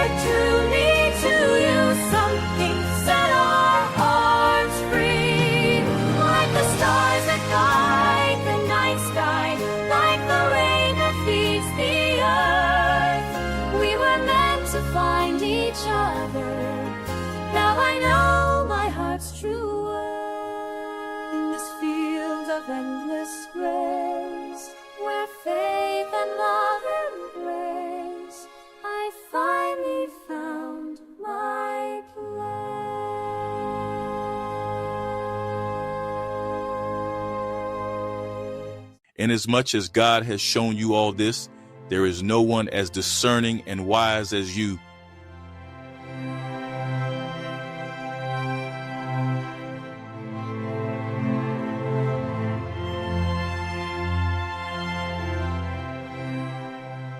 Many years ago, in the land of Canaan, there lived a 17-year-old young boy named Joseph. He wasn't the oldest, the tallest, or the strongest, but he had something special. He had dreams, big dreams. His father, Jacob, loved Joseph more than all his children because he was the son of his old age, and he made him a coat of many colors. But when his brothers saw that their father loved him more than all his brothers, they hated him and could not speak peaceably to him. Now, Joseph had a dream, and he told it to his brothers, and they hated him even more. Please hear this dream which I have dreamed. There we were, binding sheaves in the field. Then, behold, my sheaf arose and also stood upright, and indeed your sheaves stood all around and bowed down to my sheaf. And his brothers said to him, Shall you indeed reign over us? Or shall you indeed have dominion over us? So they hated him even more for his dreams and for his words. Then he dreamed still another dream and told it to his brothers and said, Look, I have dreamed another dream, and this time the sun, the moon, and the 11 stars bowed down to me. So he told it to his father and his brothers. And his father rebuked him and said to him, What is this dream that you have dreamed? Shall your mother and I and your brothers indeed come to bow down to the earth before you? And his brothers envied him, but his father kept the matter in mind. Then his brothers went to feed their father's flock in Shechem. And Jacob said to Joseph, Are not your brothers feeding the flock in Shechem? Come, I will send you to them. So he said to him, Here I am. Please go and see if it is well with your brothers and well with the flocks, and bring back word to me. So he sent him out of the valley of Hebron, and he went to Shechem. Now a certain man found him, and there he was, wandering in the field. What are you seeking? I am seeking my brothers. Please tell me where they are feeding their flocks. They have departed from here, for I heard them say, Let's go to Dothan. So Joseph went after his brothers and found them in Dothan. Now when they saw him afar off, even before he came near them, they conspired against him to take his life. Then they said to one another, Look, this dreamer is coming. Come therefore, let us now take his life and cast him into some pit, and we shall say, Some wild beast has devoured him. We shall see what will become of his dreams. But Reuben heard it, and he delivered him out of their hands and said, Let us not take his life. Shed no blood, but cast him into this pit, which is in the wilderness, and do not lay a hand on him. So that he might deliver him out of their hands and bring him back to his father. When Joseph had come to his brothers, they stripped Joseph of his tunic, the tunic of many colors that was on him. Then they took him and cast him into a pit. And they sat down to eat a meal. Then they lifted their eyes and looked. And there was a company of Ishmaelites coming from Gilead with their camels, bearing spices, balm, and myrrh, on their way to carry them down to Egypt. So Judah said to his brothers, What profit is there if we take our brother's life and conceal his blood? Come and let us sell him to the Ishmaelites, and let not our hand be upon him, for he is our brother and our flesh. And his brothers listened. Then Midianite traders passed by.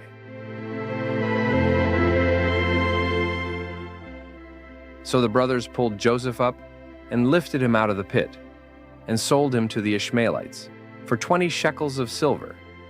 And they took Joseph to Egypt. Then Reuben returned to the pit. And indeed, Joseph was not in the pit, and he tore his clothes. And he returned to his brothers and said, The lad is no more, and I, where shall I go? So they took Joseph's tunic, slew a kid of the goats, and dipped the tunic in the blood. Then they sent the tunic of many colors, and they brought it to their father and said, We have found this. Do you know whether it is your son's tunic or not? And he recognized it and said, It is my son's tunic. A wild beast has devoured him. Without doubt, Joseph is torn to pieces. Then Jacob tore his clothes, put sackcloth on his waist, and mourned for his son many days. And all his sons and all his daughters arose to comfort him. But he refused to be comforted. And he said, For I shall go down into the grave to my son in mourning. Thus his father wept for him. Now the Midianites had sold him in Egypt to Potiphar, an officer of Pharaoh and captain of the guard. The Lord was with Joseph, and he was a successful man. And his master saw that the Lord was with him, and that the Lord made all he did to prosper in his hand. So Joseph found favor in his sight and served him. Then he made him overseer of his house, and all that he had he put under his authority. So it was, from the time that he had made him overseer of his house, and all that he had, that the Lord blessed the Egyptian's house for Joseph's sake. And the blessing of the Lord was on all that he had in the house and in the field. Thus he left all that he had in Joseph's hand, and he did not know what he had, except for the bread which he ate. Now Joseph was handsome in form and appearance. And it came to pass after these things that his master's wife cast longing eyes on Joseph, and she said, Come lie with me. But he refused, and said to his master's wife, Look, my master does not know what is with me in the house, and he has committed all that he has to my hand. There is no one greater in this house than I, nor has he kept back anything from me but you, because you are his wife. How then can I do this great wickedness and sin against God? So it was, as she spoke to Joseph day by day, that he did not heed her, to lie with her or to be with her. But it happened about this time, when Joseph went into the house to do his work, and none of the men of the house was inside, that she caught him by his garment, saying, Come lie with me. But he left his garment in her hand and fled and ran outside. And so it was, when she saw that he had left his garment in her hand and fled outside, that she called to the men of her house and spoke to them, saying, See, he has brought into us a Hebrew to mock us. He came in to lie with me, and I cried out with a loud voice. And it happened, when he heard that I lifted my voice and cried out, that he left his garment with me, and fled and went outside. So she kept his garment with her until his master came home. Then she spoke to him with words like these, saying, The Hebrew servant whom you brought to us came in to me to mock me. So it happened, as I lifted my voice and cried out, that he left his garment with me and fled outside. So his master got angry and took Joseph and put him into the prison, a place where the king's prisoners were confined. Oh, poor Joseph! But he didn't do anything wrong. He is innocent. But the Lord was with Joseph and showed him mercy, and he gave him favor in the sight of the keeper of the prison. And the keeper of the prison committed to Joseph's hand all the prisoners who were in the prison. Whatever they did there, it was his doing. The keeper of the prison did not look into anything that was under Joseph's authority, because the Lord was with him, and whatever he did, the Lord made it prosper. It came to pass after these things that the butler and the baker of the king of Egypt offended their lord, the king of Egypt. And Pharaoh was angry with his two officers, the chief butler and the chief baker. So he put them in custody in the house of the captain of the guard, in the prison, the place where Joseph was confined. And the captain of the guard charged Joseph with them, and he served them. So they were in custody for a while. Then the butler and the baker of the king of Egypt, who were confined in the prison, had a dream, both of them, each man's dream in one night, and each man's dream with its own interpretation. And Joseph came into them in the morning and looked at them and saw that they were sad. So he asked Pharaoh's officers, Why do you look so sad today? We each have had a dream, and there is no interpreter of it. Do not interpretations belong to God? Tell them to me, please. Then the chief butler told his dream to Joseph. Behold, in my dream a vine was before me, and in the vine were 3 branches. It was as though it budded, its blossoms shot forth, and its clusters brought forth ripe grapes. Then Pharaoh's cup was in my hand, and I took the grapes, and pressed them into Pharaoh's cup, and placed the cup in Pharaoh's hand. And Joseph said to him, This is the interpretation of it. the 3 branches are 3 days. Now within 3 days Pharaoh will lift up your head and restore you to your place, and you will put Pharaoh's cup in his hand according to the former manner, when you were his butler. But remember me when it is well with you, and please show kindness to me. Make mention of me to Pharaoh, and get me out of this house. For indeed I was stolen away from the land of the Hebrews, and also I have done nothing here that they should put me into the dungeon."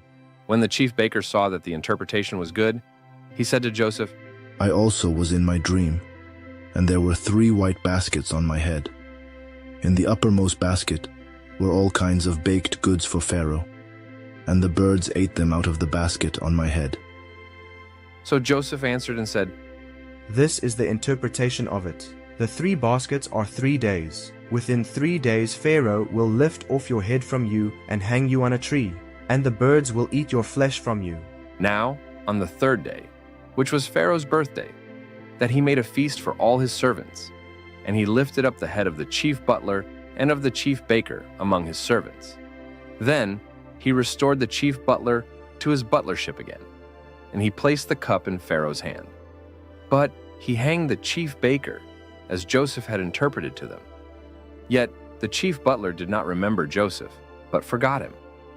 Then it came to pass, at the end of 2 full years, that Pharaoh had a dream, and behold, he stood by the river. Suddenly there came up out of the river 7 cows, fine-looking and fat, and they fed in the meadow. Then behold, 7 other cows came up after them out of the river, ugly and gaunt, and stood by the other cows on the bank of the river. And the ugly and gaunt cows ate up the 7 fine-looking and fat cows. So Pharaoh awoke. He slept and dreamed a second time. And suddenly 7 heads of grain came up on one stalk, plump and good. Then behold, 7 thin heads, blighted by the east wind, sprang up after them. And the 7 thin heads devoured the 7 plump and full heads. So Pharaoh awoke, and indeed, it was a dream. Now it came to pass in the morning that his spirit was troubled, and he sent and called for all the magicians of Egypt and all its wise men. And Pharaoh told them his dreams, but there was no one who could interpret them for Pharaoh. Then the chief butler spoke to Pharaoh, saying, "I remember my faults this day, when Pharaoh was angry with his servants and put me in custody in the house of the captain of the guard, both me and the chief baker. We each had a dream in one night, he and I. Each of us dreamed according to the interpretation of his own dream. Now there was a young Hebrew man with us there, a servant of the captain of the guard, and we told him, and he interpreted our dreams for us. To each man he interpreted according to his own dream. And it came to pass, just as he interpreted for us, so it happened. He restored me to my office, and he hanged him." Then Pharaoh sent and called Joseph, and they brought him quickly out of the dungeon, and he shaved, changed his clothing, and came to Pharaoh. And Pharaoh said to Joseph, "I have had a dream, and there is no one who can interpret it. But I have heard it said of you that you can understand a dream to interpret it." "It is not in me. God will give Pharaoh an answer of peace." "Behold, in my dream I stood on the bank of the river. Suddenly 7 cows came up out of the river, fine-looking and fat, and they fed in the meadow. Then behold, 7 other cows came up after them, poor and very ugly and gaunt, such ugliness as I have never seen in all the land of Egypt. And the gaunt and ugly cows ate up the first 7, the fat cows. When they had eaten them up, no one would have known that they had eaten them, for they were just as ugly as at the beginning. So I awoke. Also I saw in my dream, and suddenly 7 heads came up on one stalk, full and good. Then behold, 7 heads, withered, thin, and blighted by the east wind, sprang up after them. And the thin heads devoured the 7 good heads. So I told this to the magicians, but there was no one who could explain it to me." The dreams of Pharaoh are one. God has shown Pharaoh what he is about to do. The 7 good cows are 7 years, and the 7 good heads are 7 years. The dreams are one. And the 7 thin and ugly cows which came up after them are 7 years. and the 7 empty heads, blighted by the east wind, are 7 years of famine. This is the thing which I have spoken to Pharaoh. God has shown Pharaoh what he is about to do. Indeed, 7 years of great plenty will come throughout all the land of Egypt. But after them, 7 years of famine will arise, and all the plenty will be forgotten in the land of Egypt, and the famine will deplete the land. So the plenty will not be known in the land because of the famine following, for it will be very severe. And the dream was repeated to Pharaoh twice because the thing is established by God, and God will shortly bring it to pass. Now therefore, let Pharaoh select a discerning and wise man, and set him over the land of Egypt. Let Pharaoh do this, and let him appoint officers over the land, to collect 1/5 of the produce of the land of Egypt in the 7 plentiful years. And let them gather all the food of those good years that are coming, and store up grain under the authority of Pharaoh, and let them keep food in the cities. Then that food shall be as a reserve for the land for the 7 years of famine, which shall be in the land of Egypt, that the land may not perish during the famine. So the advice was good in the eyes of Pharaoh and in the eyes of all his servants. And Pharaoh said to his servants, "Can we find such a one as this, a man in whom is the Spirit of God?" Then Pharaoh said to Joseph, "Inasmuch as God has shown you all this, there is no one as discerning and wise as you. You shall be over my house, and all my people shall be ruled according to your word. Only in regard to the throne will I be greater than you. See, I have set you over all the land of Egypt." Then Pharaoh took his signet ring off his hand and put it on Joseph's hand. And he clothed him in garments of fine linen and put a gold chain around his neck. And he had him ride in the 2nd chariot which he had. And they cried out before him, "Bow the knee." So he set him over all the land of Egypt. Pharaoh also said to Joseph, "I am Pharaoh, and without your consent, no man may lift his hand or foot in all the land of Egypt." And Pharaoh called Joseph's name Zaphnath-Paaneah, and he gave him as a wife Asenath, the daughter of Potiphera, priest of On. So Joseph went out over all the land of Egypt. Joseph was 30 years old when he stood before Pharaoh, king of Egypt. Now, in the 7 plentiful years, the ground brought forth abundantly. So he gathered up all the food of the 7 years which were in the land of Egypt, and laid up the food in the cities. He laid up in every city the food of the fields which surrounded them. Joseph gathered very much grain, as the sand of the sea, until he stopped counting, for it was immeasurable. And to Joseph were born 2 sons before the years of famine came, whom Asenath, the daughter of Potiphera, priest of On, bore to him. Joseph called the name of the firstborn Manasseh, for God has made me forget all my toil and all my father's house. And the name of the second he called Ephraim, for God has caused me to be fruitful in the land of my affliction. Then the 7 years of plenty which were in the land of Egypt ended, and the 7 years of famine began to come, as Joseph had said. The famine was in all lands, but in all the land of Egypt there was bread. So when all the land of Egypt was famished, the people cried to Pharaoh for bread. Then Pharaoh said to all the Egyptians, "Go to Joseph, whatever he says to you, do." The famine was over all the face of the earth, and Joseph opened all the storehouses and sold to the Egyptians. And the famine became severe in the land of Egypt. So all countries came to Joseph in Egypt to buy grain, because the famine was severe in all lands. When Jacob saw that there was grain in Egypt, Jacob said to his sons, "Why do you look at one another? Indeed, I have heard that there is grain in Egypt. Go down to that place and buy for us there, that we may live and not lose our lives." So Joseph's 10 brothers went down to buy grain in Egypt. But Jacob did not send Joseph's brother Benjamin with his brothers, for he said, "Lest some calamity befall him." Now Joseph was governor over the land, and it was he who sold to all the people of the land. And Joseph's brothers came and bowed down before him with their faces to the earth. Joseph saw his brothers and recognized them, but he acted as a stranger to them and spoke roughly to them. "Where do you come from?" "From the land of Canaan to buy food." Then Joseph remembered the dreams which he had dreamed about them and said to them, "You are spies. You have come to see the nakedness of the land." "No, my lord, but your servants have come to buy food." We are all one man's sons. We are honest men. Your servants are not spies. No, but you have come to see the nakedness of the land. Your servants are 12 brothers, the sons of one man in the land of Canaan. And in fact, the youngest is with our father today, and one is no more. It is as I spoke to you, saying, You are spies. In this manner you shall be tested. By the life of Pharaoh, you shall not leave this place unless your youngest brother comes here. Send one of you, and let him bring your brother, and you shall be kept in prison, that your words may be tested to see whether there is any truth in you. Or else, by the life of Pharaoh, surely you are spies. So he put them all together in prison 3 days. Then Joseph said to them the third day, Do this and live, for I fear God. If you are honest men, let one of your brothers be confined to your prison house. But you, go and carry grain for the famine of your houses, and bring your youngest brother to me. So your words will be verified, and you shall not lose your life. And they did so.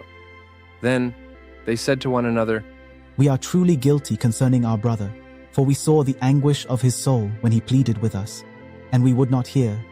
Therefore, this distress has come upon us. And Reuben answered them, saying, Did I not speak to you, saying, Do not sin against the boy, and you would not listen? Therefore, behold, his blood is now required of us. But they did not know that Joseph understood them, for he spoke to them through an interpreter. And he turned himself away from them and wept. Then he returned to them again and talked with them. And he took Simeon from them and bound him before their eyes. Then Joseph gave a command to fill their sacks with grain, to restore every man's money to his sack, and to give them provisions for the journey. So they loaded their donkeys with the grain and departed from there. But as one of them opened his sack to give his donkey feed at the encampment, he saw his money, and there it was in the mouth of his sack. So he said to his brothers, My money has been restored, and there it is in my sack. Then their hearts failed them, and they were afraid, saying to one another, What is this that God has done to us?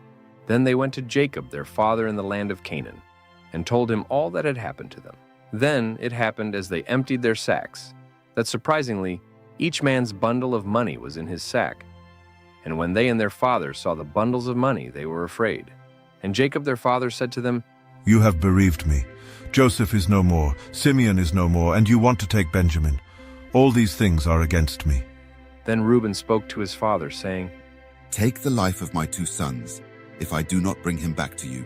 Put him in my hands, and I will bring him back to you. Now the famine was severe in the land. And it came to pass, when they had eaten up the grain, which they had brought from Egypt, that their father said to them, Go back, buy us a little food.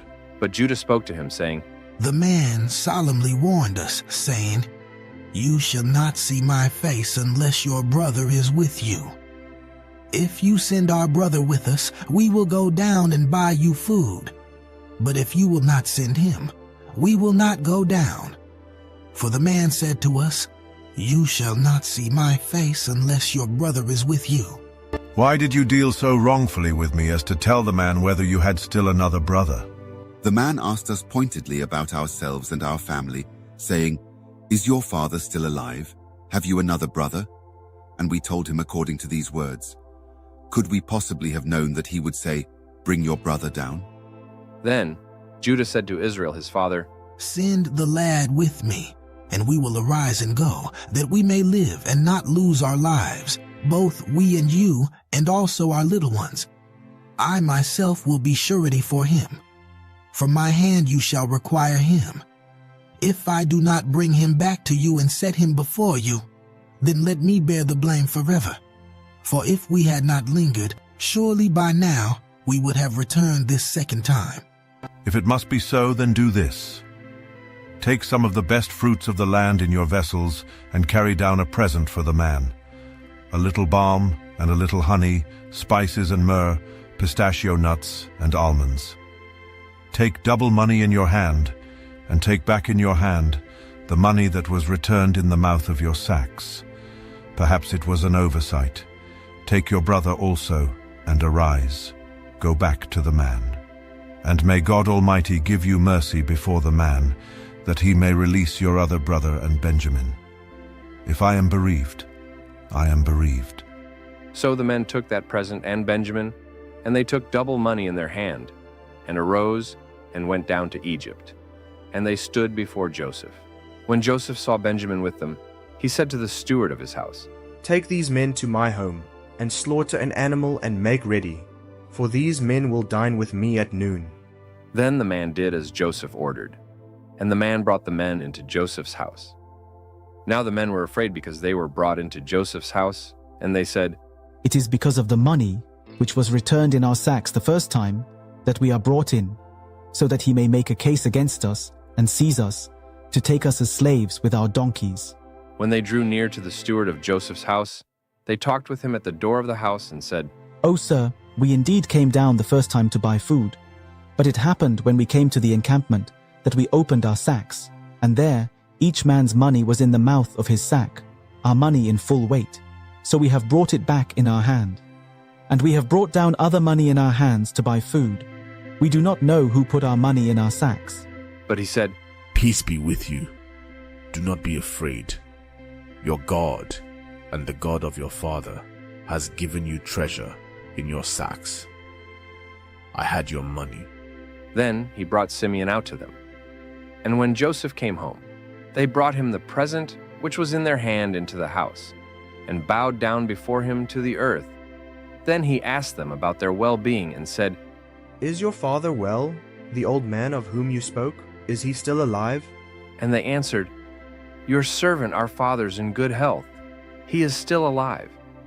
And they bowed their heads down and prostrated themselves. Then he lifted his eyes and saw his brother Benjamin, his mother's son, and said, "Is this your younger brother of whom you spoke to me? God be gracious to you, my son." Now his heart yearned for his brother. So Joseph made haste and sought somewhere to weep. And he went into his chamber and wept there. Then he washed his face and came out, and he restrained himself and said, "Serve the bread." So he dined with them, but Joseph had one more test. Joseph had his silver cup hidden in Benjamin's sack. The next morning, while they returned to Canaan, the brothers were stopped, searched, and when the cup was found, everything shattered. The culprit had to become a slave. But something powerful happened. Judah, who once led the charge to sell Joseph, stepped forward, not to accuse, not to escape, but he pleaded, "Take me instead. Let me bear the punishment. Just don't take the boy. If Benjamin doesn't come back, it will destroy our father." That was it. Joseph couldn't hold back anymore. In a burst of raw emotion, he sent out the Egyptians and broke down in tears. "I am Joseph. Is my father still alive?" The brothers were in shock and felt much guilt. But Joseph reassured them, "Do not be distressed or angry with yourselves for selling me. It was God who sent me ahead of you to save lives." He hugged them, wept with them, and forgave them. Then he said, "Go. Tell my father I'm alive. Bring him here quickly."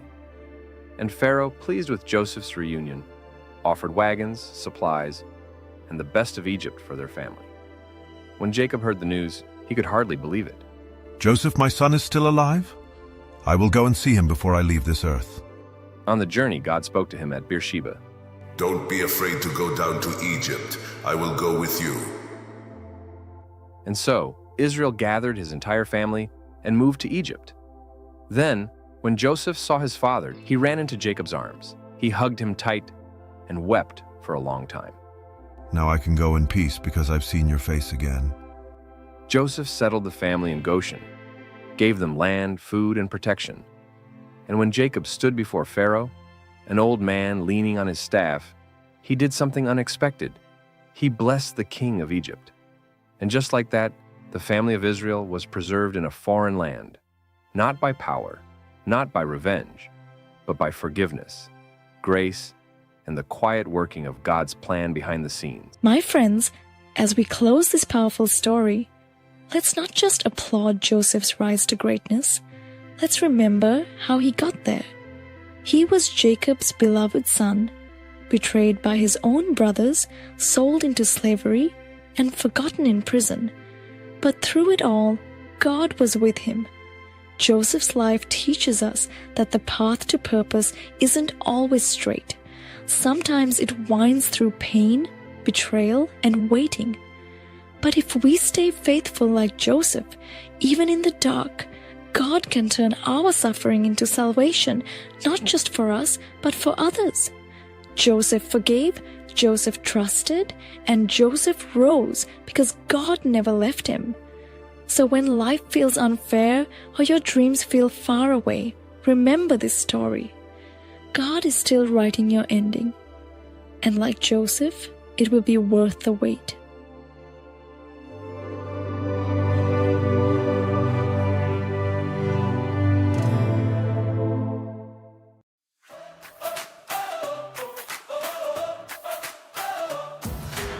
Listen, children, gather round. Got a tale that's heaven bound, about a boy who trusted God when times were good and when times were hard. Joseph had a special code his brothers didn't like to know. The daddy gave him special things, and when he slept, he saw strange things. Oh, he saw strange things. Yes, he saw strange things. If you can dream it, God can do it. God can do it. God can. Just believe it. He'll see you through it. See you through it. See you through. Keep on trusting. Keep on praying. 'Cause what God promises, He's saying. Dreams can come true. Now listen up, let me tell you how it went down. Brothers got mad, threw him in the ground, sold him away to a faraway place. But Joseph kept his faith and showed amazing grace. In prison cells, he helped his friends, explaining visions till the very end. Then Pharaoh called him to the throne one day. He's God had given Joseph something special to say. From the bottom to the top, never gonna stop. God's got plans, just raise your head. Now he's wearing royal rings, helping Egypt through hard things. His brothers came to bow down low, not knowing that their brother would show that love and grace can make things right. When we trust God with all our might, if you can dream it, God can do it. God can do it. If you can dream it, God can do it.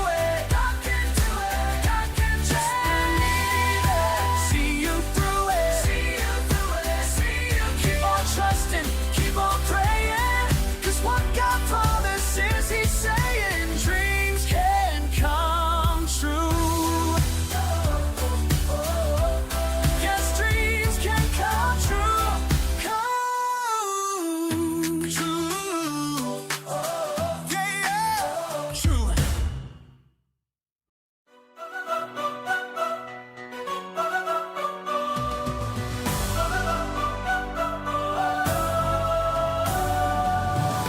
I've been feeling lost today. Brothers turned and walked away, but inside my heart still beats with a hope that never sleeps. Down here in the dark so deep, faith is all I need to keep. Ooh, keep holding on. I will rise, I will soar. There's so much worth waiting for. Though I can't see the light, everything will be alright. Yes, I know, there's a plan that's gonna show. Keep my head up high, watch my blessing multiply. La la la la la la la.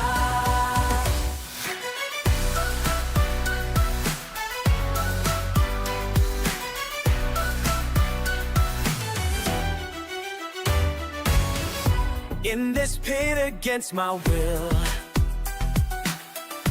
but my spirit's steady still. Every star above my head says the path ahead will spread. Down here in the dark so deep, faith is all I need to keep. Ooh, keep holding on. I will rise, I will soar.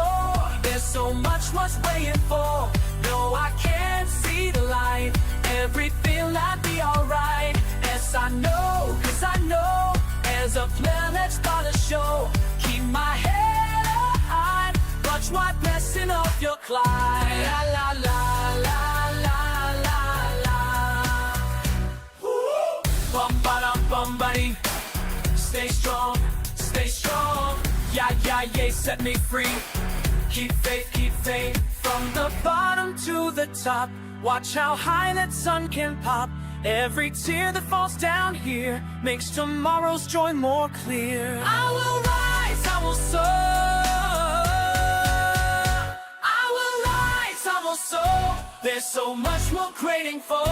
Though I can't see the light, everything gon' be alright. This I know, this I know. There's a plan that's gonna show. Get my head up high. Bless my friends, we want to quiet. La la la la la la la. Ooh, yeah, yeah.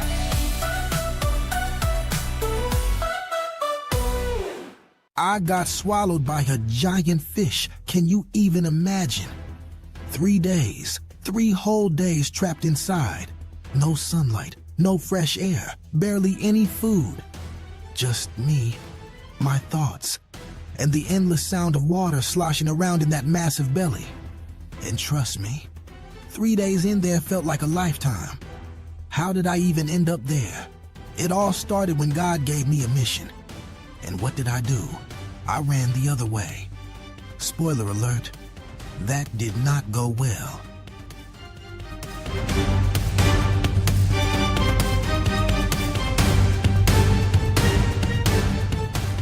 Many years ago in the land of Israel, there lived a man named Jonah, son of Amittai. Jonah loved God, but he struggled with following God's plan. Now, the word of the Lord came to Jonah, the son of Amittai, saying, Arise, go to Nineveh, that great city, and cry out against it, for their wickedness has come up before me. But Jonah thought to himself, Nineveh? Those people? I can't go there. I won't go there. So Jonah arose to flee to Tarshish from the presence of the Lord. He went down to Joppa and found a ship going to Tarshish. So he paid the fare and went down into it to go with them to Tarshish from the presence of the Lord. But the Lord sent out a great wind on the sea, and there was a mighty tempest on the sea, so that the ship was about to be broken up. We're going to sink. The storm is too powerful. Pray to your gods. Maybe they will save us. The sailors were afraid, and every man cried out to his God and threw the cargo that was in the ship into the sea to lighten the load. But Jonah had gone down into the lowest parts of the ship, had lain down, and was fast asleep. So the captain came to him and said to him, What do you mean, sleeper? Arise, call on your God. Perhaps your God will consider us, so that we may not perish. And they said to one another, Come, let us cast lots, that we may know for whose cause this trouble has come upon us. So they cast lots, and the lot fell on Jonah. Then they said to him, Please tell us, for whose cause is this trouble upon us? What is your occupation, and where do you come from? What is your country, and of what people are you? I am a Hebrew, and I fear the Lord, the God of heaven, who made the sea and the dry land. Then the men were exceedingly afraid, and said to him, Why have you done this? For the men knew that he fled from the presence of the Lord, because he had told them. Then they said to him, What shall we do to you, so that the sea may be calm for us? For the sea was growing more tempestuous. And he said to them, Pick me up, and throw me into the sea. Then the sea will become calm for you, for I know that this great tempest is because of me. Nevertheless, the men rowed hard to return to land, but they could not, for the sea continued to grow more tempestuous against them. Therefore they cried out to the Lord and said, We pray, O Lord, please do not let us perish for this man's life, and do not charge us with innocent blood. For you, O Lord, have done as it pleased you. So they picked up Jonah and threw him into the sea.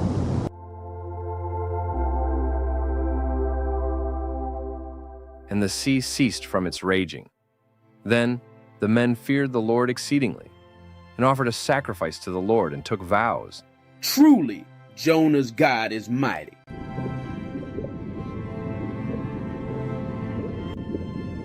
Jonah sank deeper and deeper into the ocean.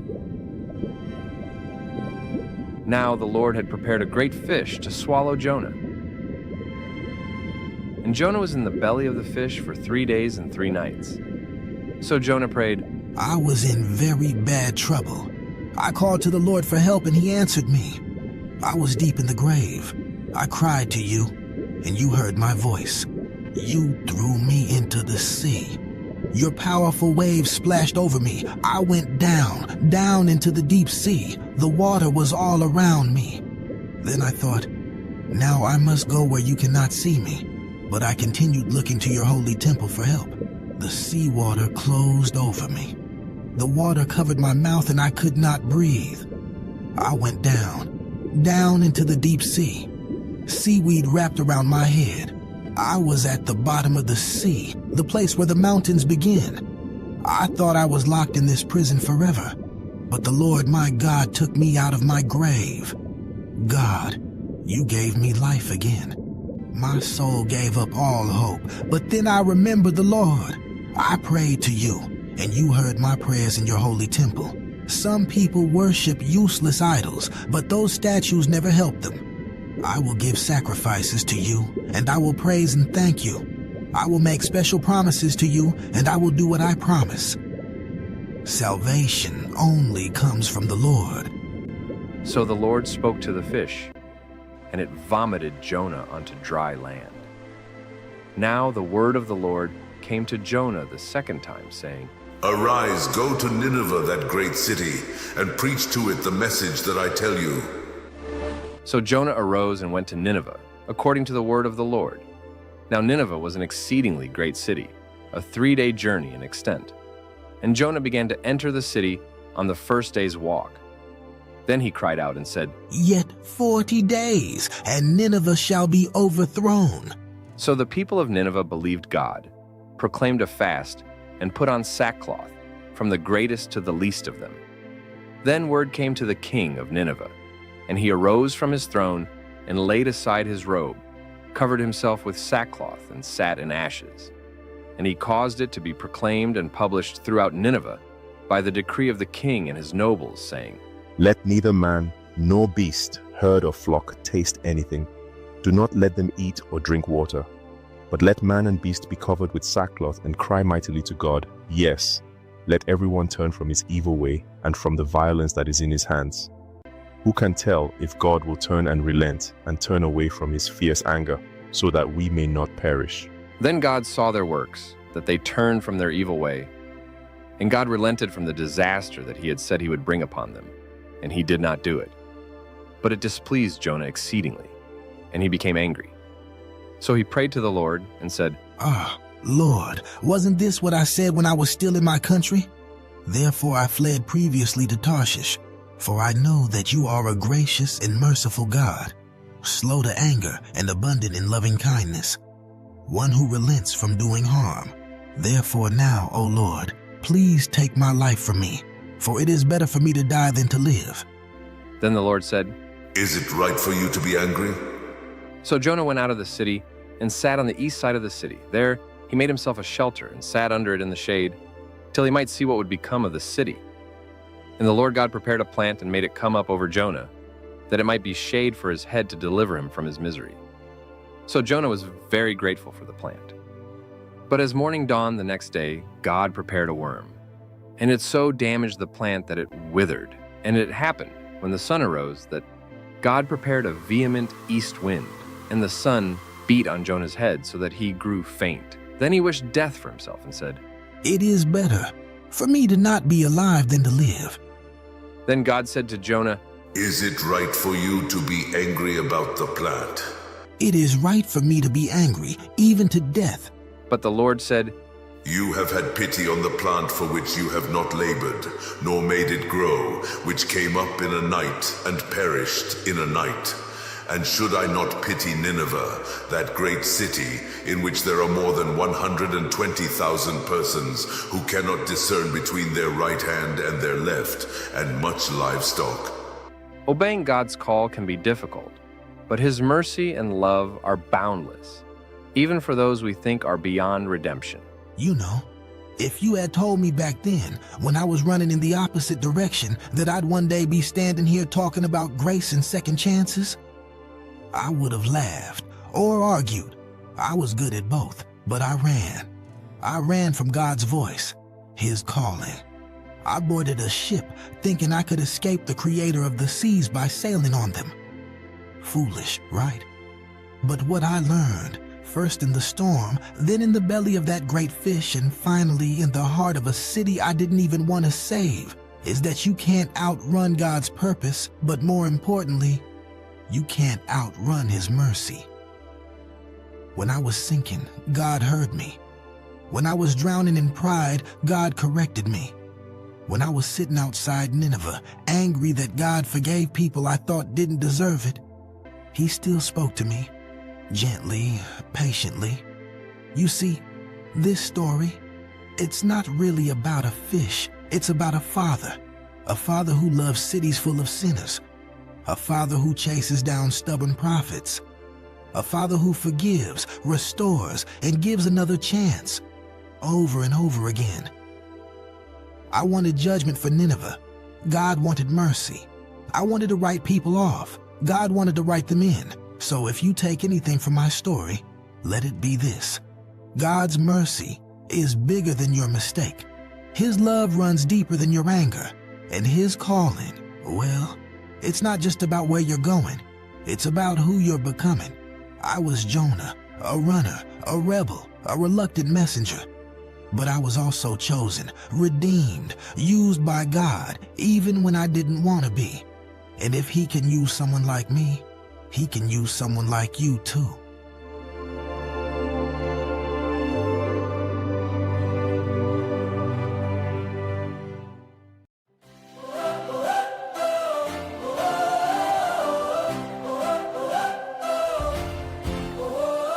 Running, rushing far away, sailing ships in salty spray, far from what I'm meant to be, far from what He planned for me.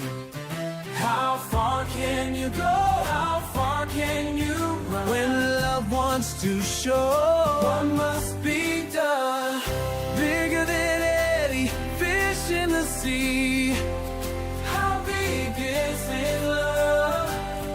Bigger than oceans, bigger than me. How deep is His love? No matter where you run, no matter where you roam, His love will find you and bring you home. Bring you home. The weather and the sea. How big? How old? Ooh, bigger than the sea. How big? How big? Ooh, sets my heart free. So big. Storm is swirling, waves so high, fish appears from down below. 3 days learning to let go, learn what I need to know. God's love, higher than the heavens above. God's love, seas below.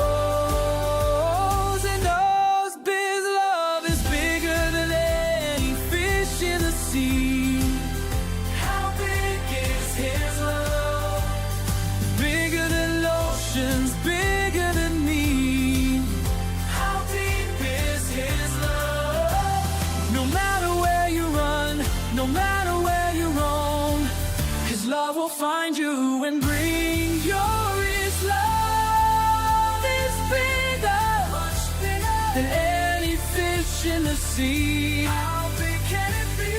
His love will find you and bring you home to me.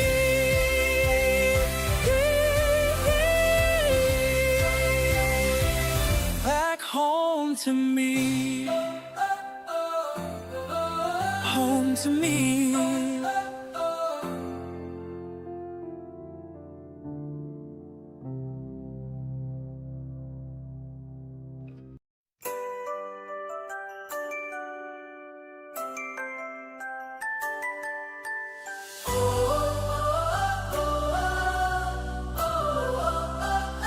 I heard your voice calling me that day, but Lord, I turned and ran away. Got on a boat, tried to hide, but you were watching all the time. The waves got high, the storm grew strong. I knew right then that I was wrong. The sailors knew I was to blame, had to face up to my shame. Big fish, bigger faith. God's got plans I can't escape, can't escape. Even in the deep blue sea, His love keeps watching over me. 3 days inside that giant whale, nothing else could make me sail back to where you wanted me to share your love in Nineveh. In darkness deep I learned to pray. Your mercy showed me the way. Now I know I can't run far from your love, from who you are. Big fish, bigger faith, bigger faith. God's got plans I can't escape, can't escape. Even in the deep blue sea, His love keeps watching over me.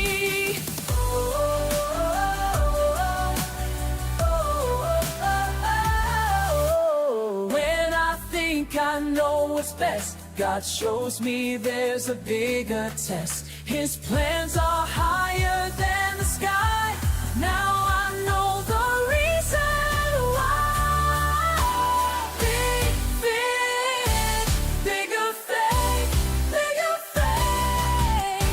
God's got plans I can't escape, can't escape. Even in the deep blue sea, His love keeps watching over me. God's plan is bigger than mine. God's plan is better than mine.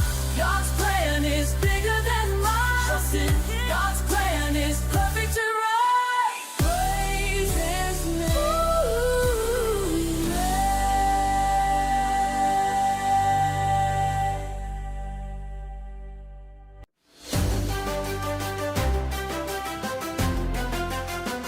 I got a message from above, but I just didn't want to go. Packed my bags, bought a ticket to somewhere far below. 'Cause when God says go this way, sometimes we say no, no, no. But let me tell you what I learned about trying to run and go. You can't run from love. No, you can't run. Wherever you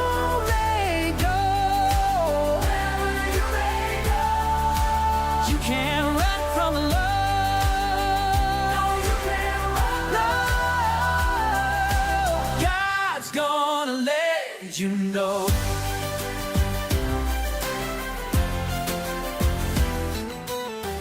In the belly of a fish, 3 days and 3 nights long. That's when I finally understood that I was so wrong. Had lots of time to think it through while swimming deep down low. God was waiting patiently for me to let Him show. His love will find you, find you, find you. His love reminds you, reminds you that when He calls your name, you better not run away. You can't run from love.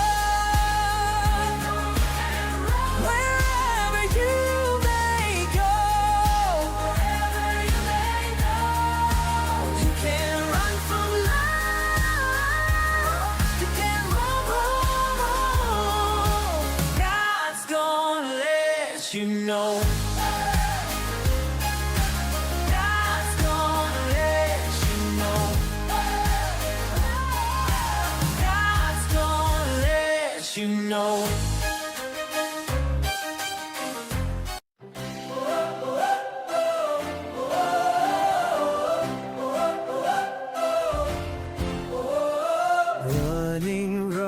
wishing far away, sailing ships in salty spray, far from what I'm meant to be, far from what he planned for me.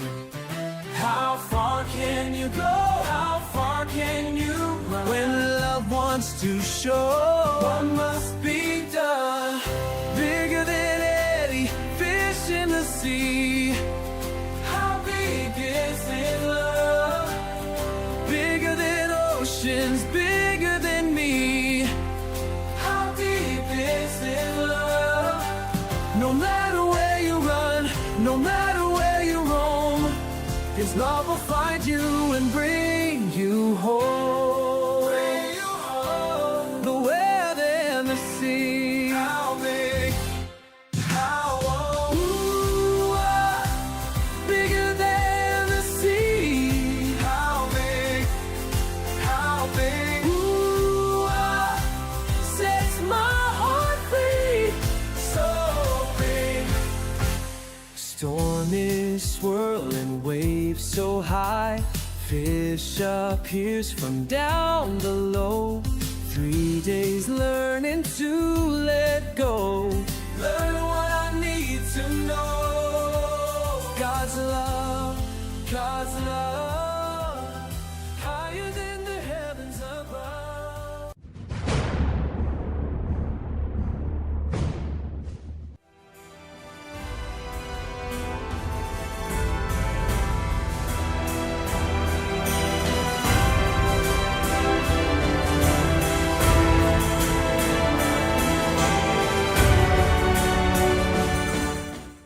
Many years ago, in the days when King Saul ruled, the Israelites were at war with the Philistines. Now the Philistines gathered their armies together to battle and were gathered at Socho, which belongs to Judah.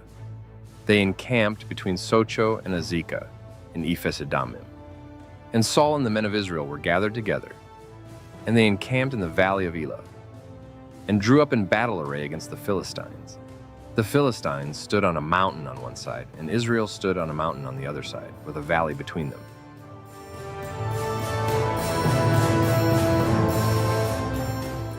And a champion went out from the camp of the Philistines, named Goliath, from Gath, whose height was over 9 feet. He had a bronze helmet on his head, and he was armed with a coat of mail, and the weight of the coat was 5,000 shekels of bronze. And he had bronze armor on his legs and a bronze javelin between his shoulders. Now the staff of his spear was like a weaver's beam, and his iron spearhead weighed 600 shekels, and a shield-bearer went before him. Then he stood and cried out to the armies of Israel and said to them, Why have you come out to line up for battle? Am I not a Philistine, and you the servants of Saul? Choose a man for yourselves, and let him come down to me. If he is able to fight with me and slay me, then we will be your servants. But if I prevail against him and slay him, then you shall be our servants and serve us. I defy the armies of Israel this day. Give me a man, that we may fight together. When Saul and all Israel heard these words of the Philistine, they were dismayed and greatly afraid. Now David was the son of that Ephrathite of Bethlehem, Judah, whose name was Jesse, and who had 8 sons. And the man was old, advanced in years. The 3 oldest sons of Jesse had gone to follow Saul to the battle. The names of his 3 sons who went to the battle were Eliab the firstborn, next to him Abinadab, and the third Shammah. David was the youngest, and the 3 oldest followed Saul. But David occasionally went and returned from Saul to feed his father's sheep at Bethlehem. And the Philistine drew near and presented himself 40 days, morning and evening. I defy the armies of Israel this day.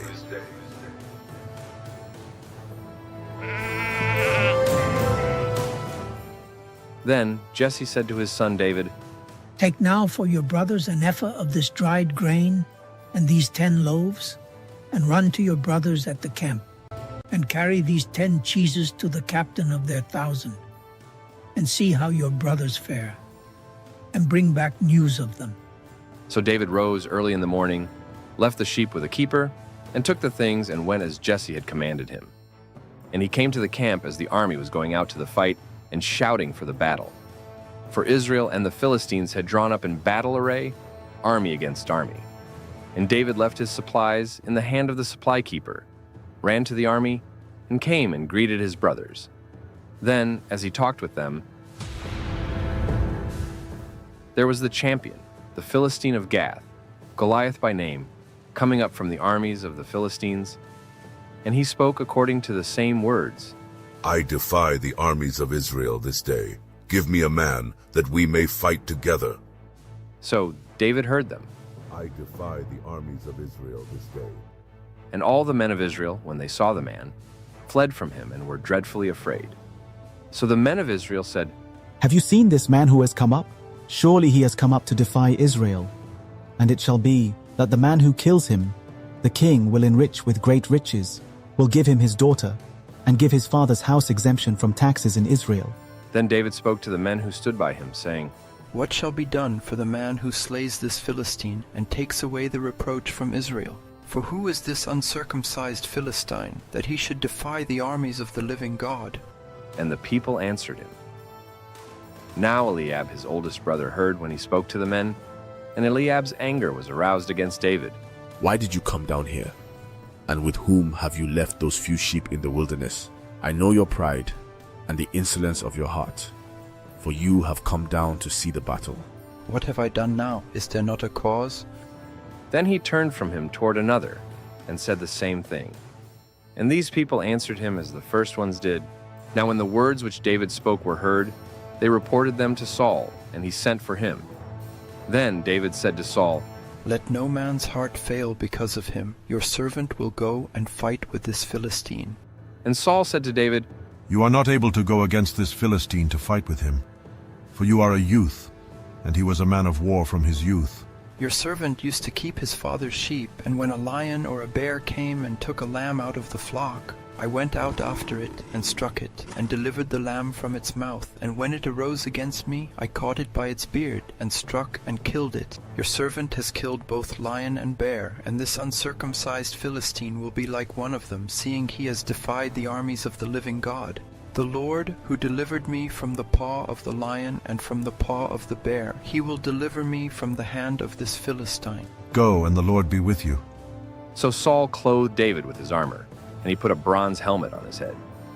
David fastened his sword to his armor and tried to walk, for he had not tested them. And David said to Saul, I cannot walk with these, for I have not tested them. So David took them off.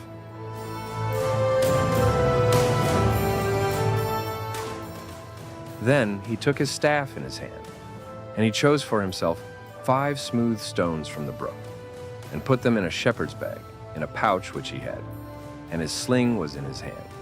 And he drew near to the Philistine. So the Philistine came, and began drawing near to David. And when the Philistine looked about and saw David, he disdained him, for he was only a youth. So the Philistine said to David, Am I a dog that you come to me with sticks? And the Philistine cursed David by his gods. Come to me, and I will give your flesh to the birds of the air and the beasts of the field. You come to me with a sword, with a spear, and with a javelin. But I come to you in the name of the Lord of hosts, the God of the armies of Israel, whom you have defied. This day the Lord will deliver you into my hand, and I will strike you and take your head from you.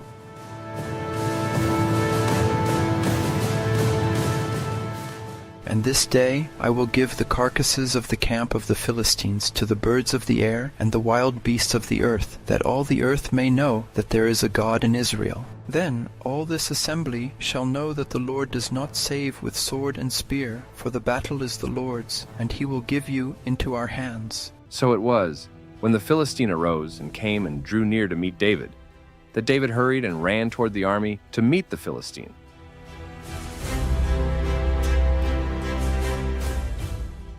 Then David put his hand in his bag and took out a stone.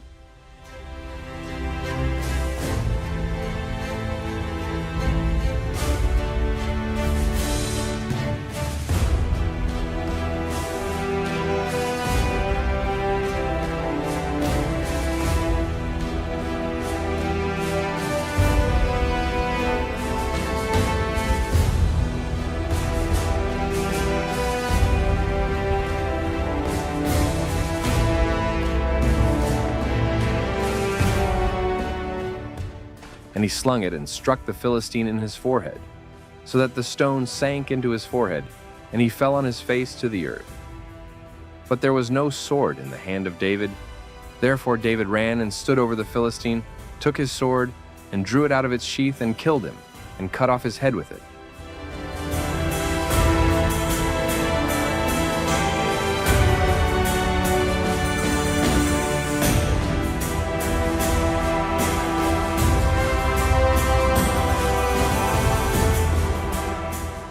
I didn't raise a hero. I raised a boy who loved his God, and God made him a hero. If you remember anything from today, remember this. It's not the size of the stone. It's the strength of the Spirit behind it. And no heart is too small when it belongs fully to God. Little man, what you doing here? Makes me laugh, makes me sneer. You're just food for my spear. Every day I stand so tall, watch them run, watch them crawl. All these warriors, big and small, never saw one who wouldn't fall. Never saw it coming, no. Never saw it coming, bro. Think you're brave? Well, let me know when you're ready for the show.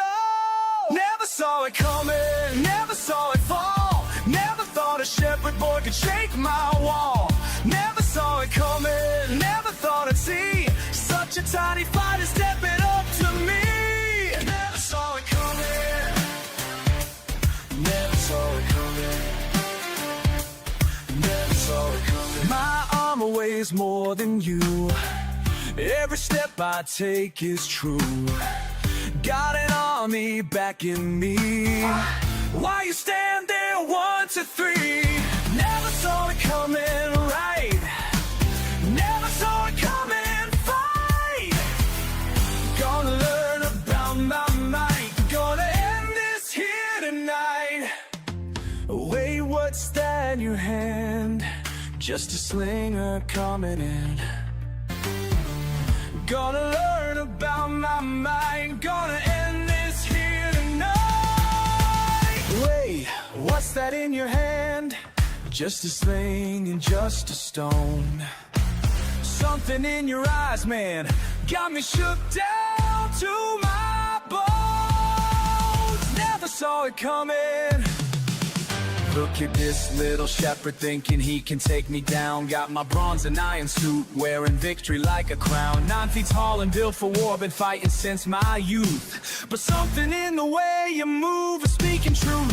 Your God's got you feeling bold, I see it in your stance. While my God stays silent, you're taking your chance. One stone's all it took to make a giant understand. Sometimes the biggest fall comes from the smallest. Never saw it coming, never saw it fall.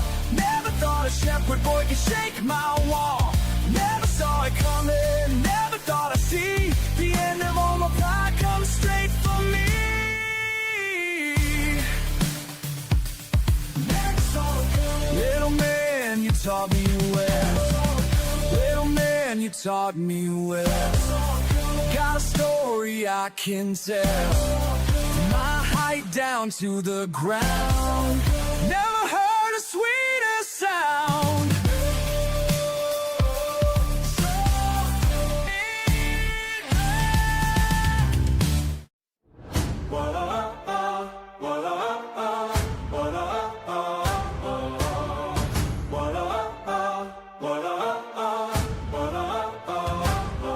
Well, I hear you've been talking big, making threats and putting on your show.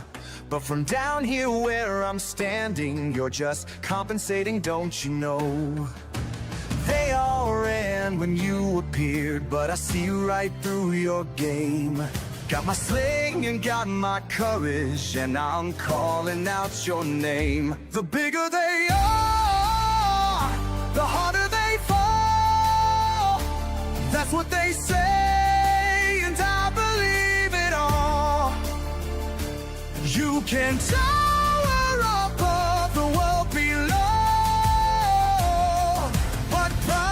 comes before the overthrow.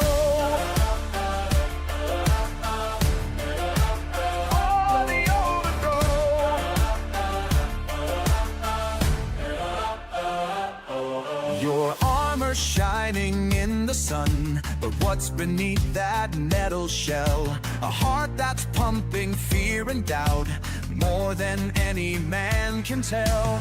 Got no sword and got no shield, just what I need to get this done. Sometimes victory's hiding in the places others run. The bigger they are, the harder they fall. That's what they say, and I believe it all. You can tower above the world below, but pride comes before the overthrow.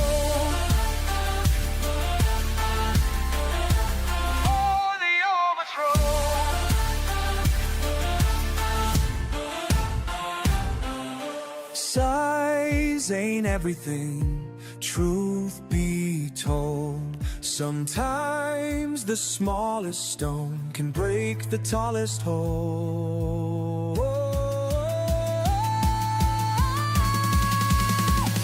The bigger they are, the harder they fall. That's what they say, and I believe it all. You can tower above the world below, comes for the overthrow. Watch you overthrow.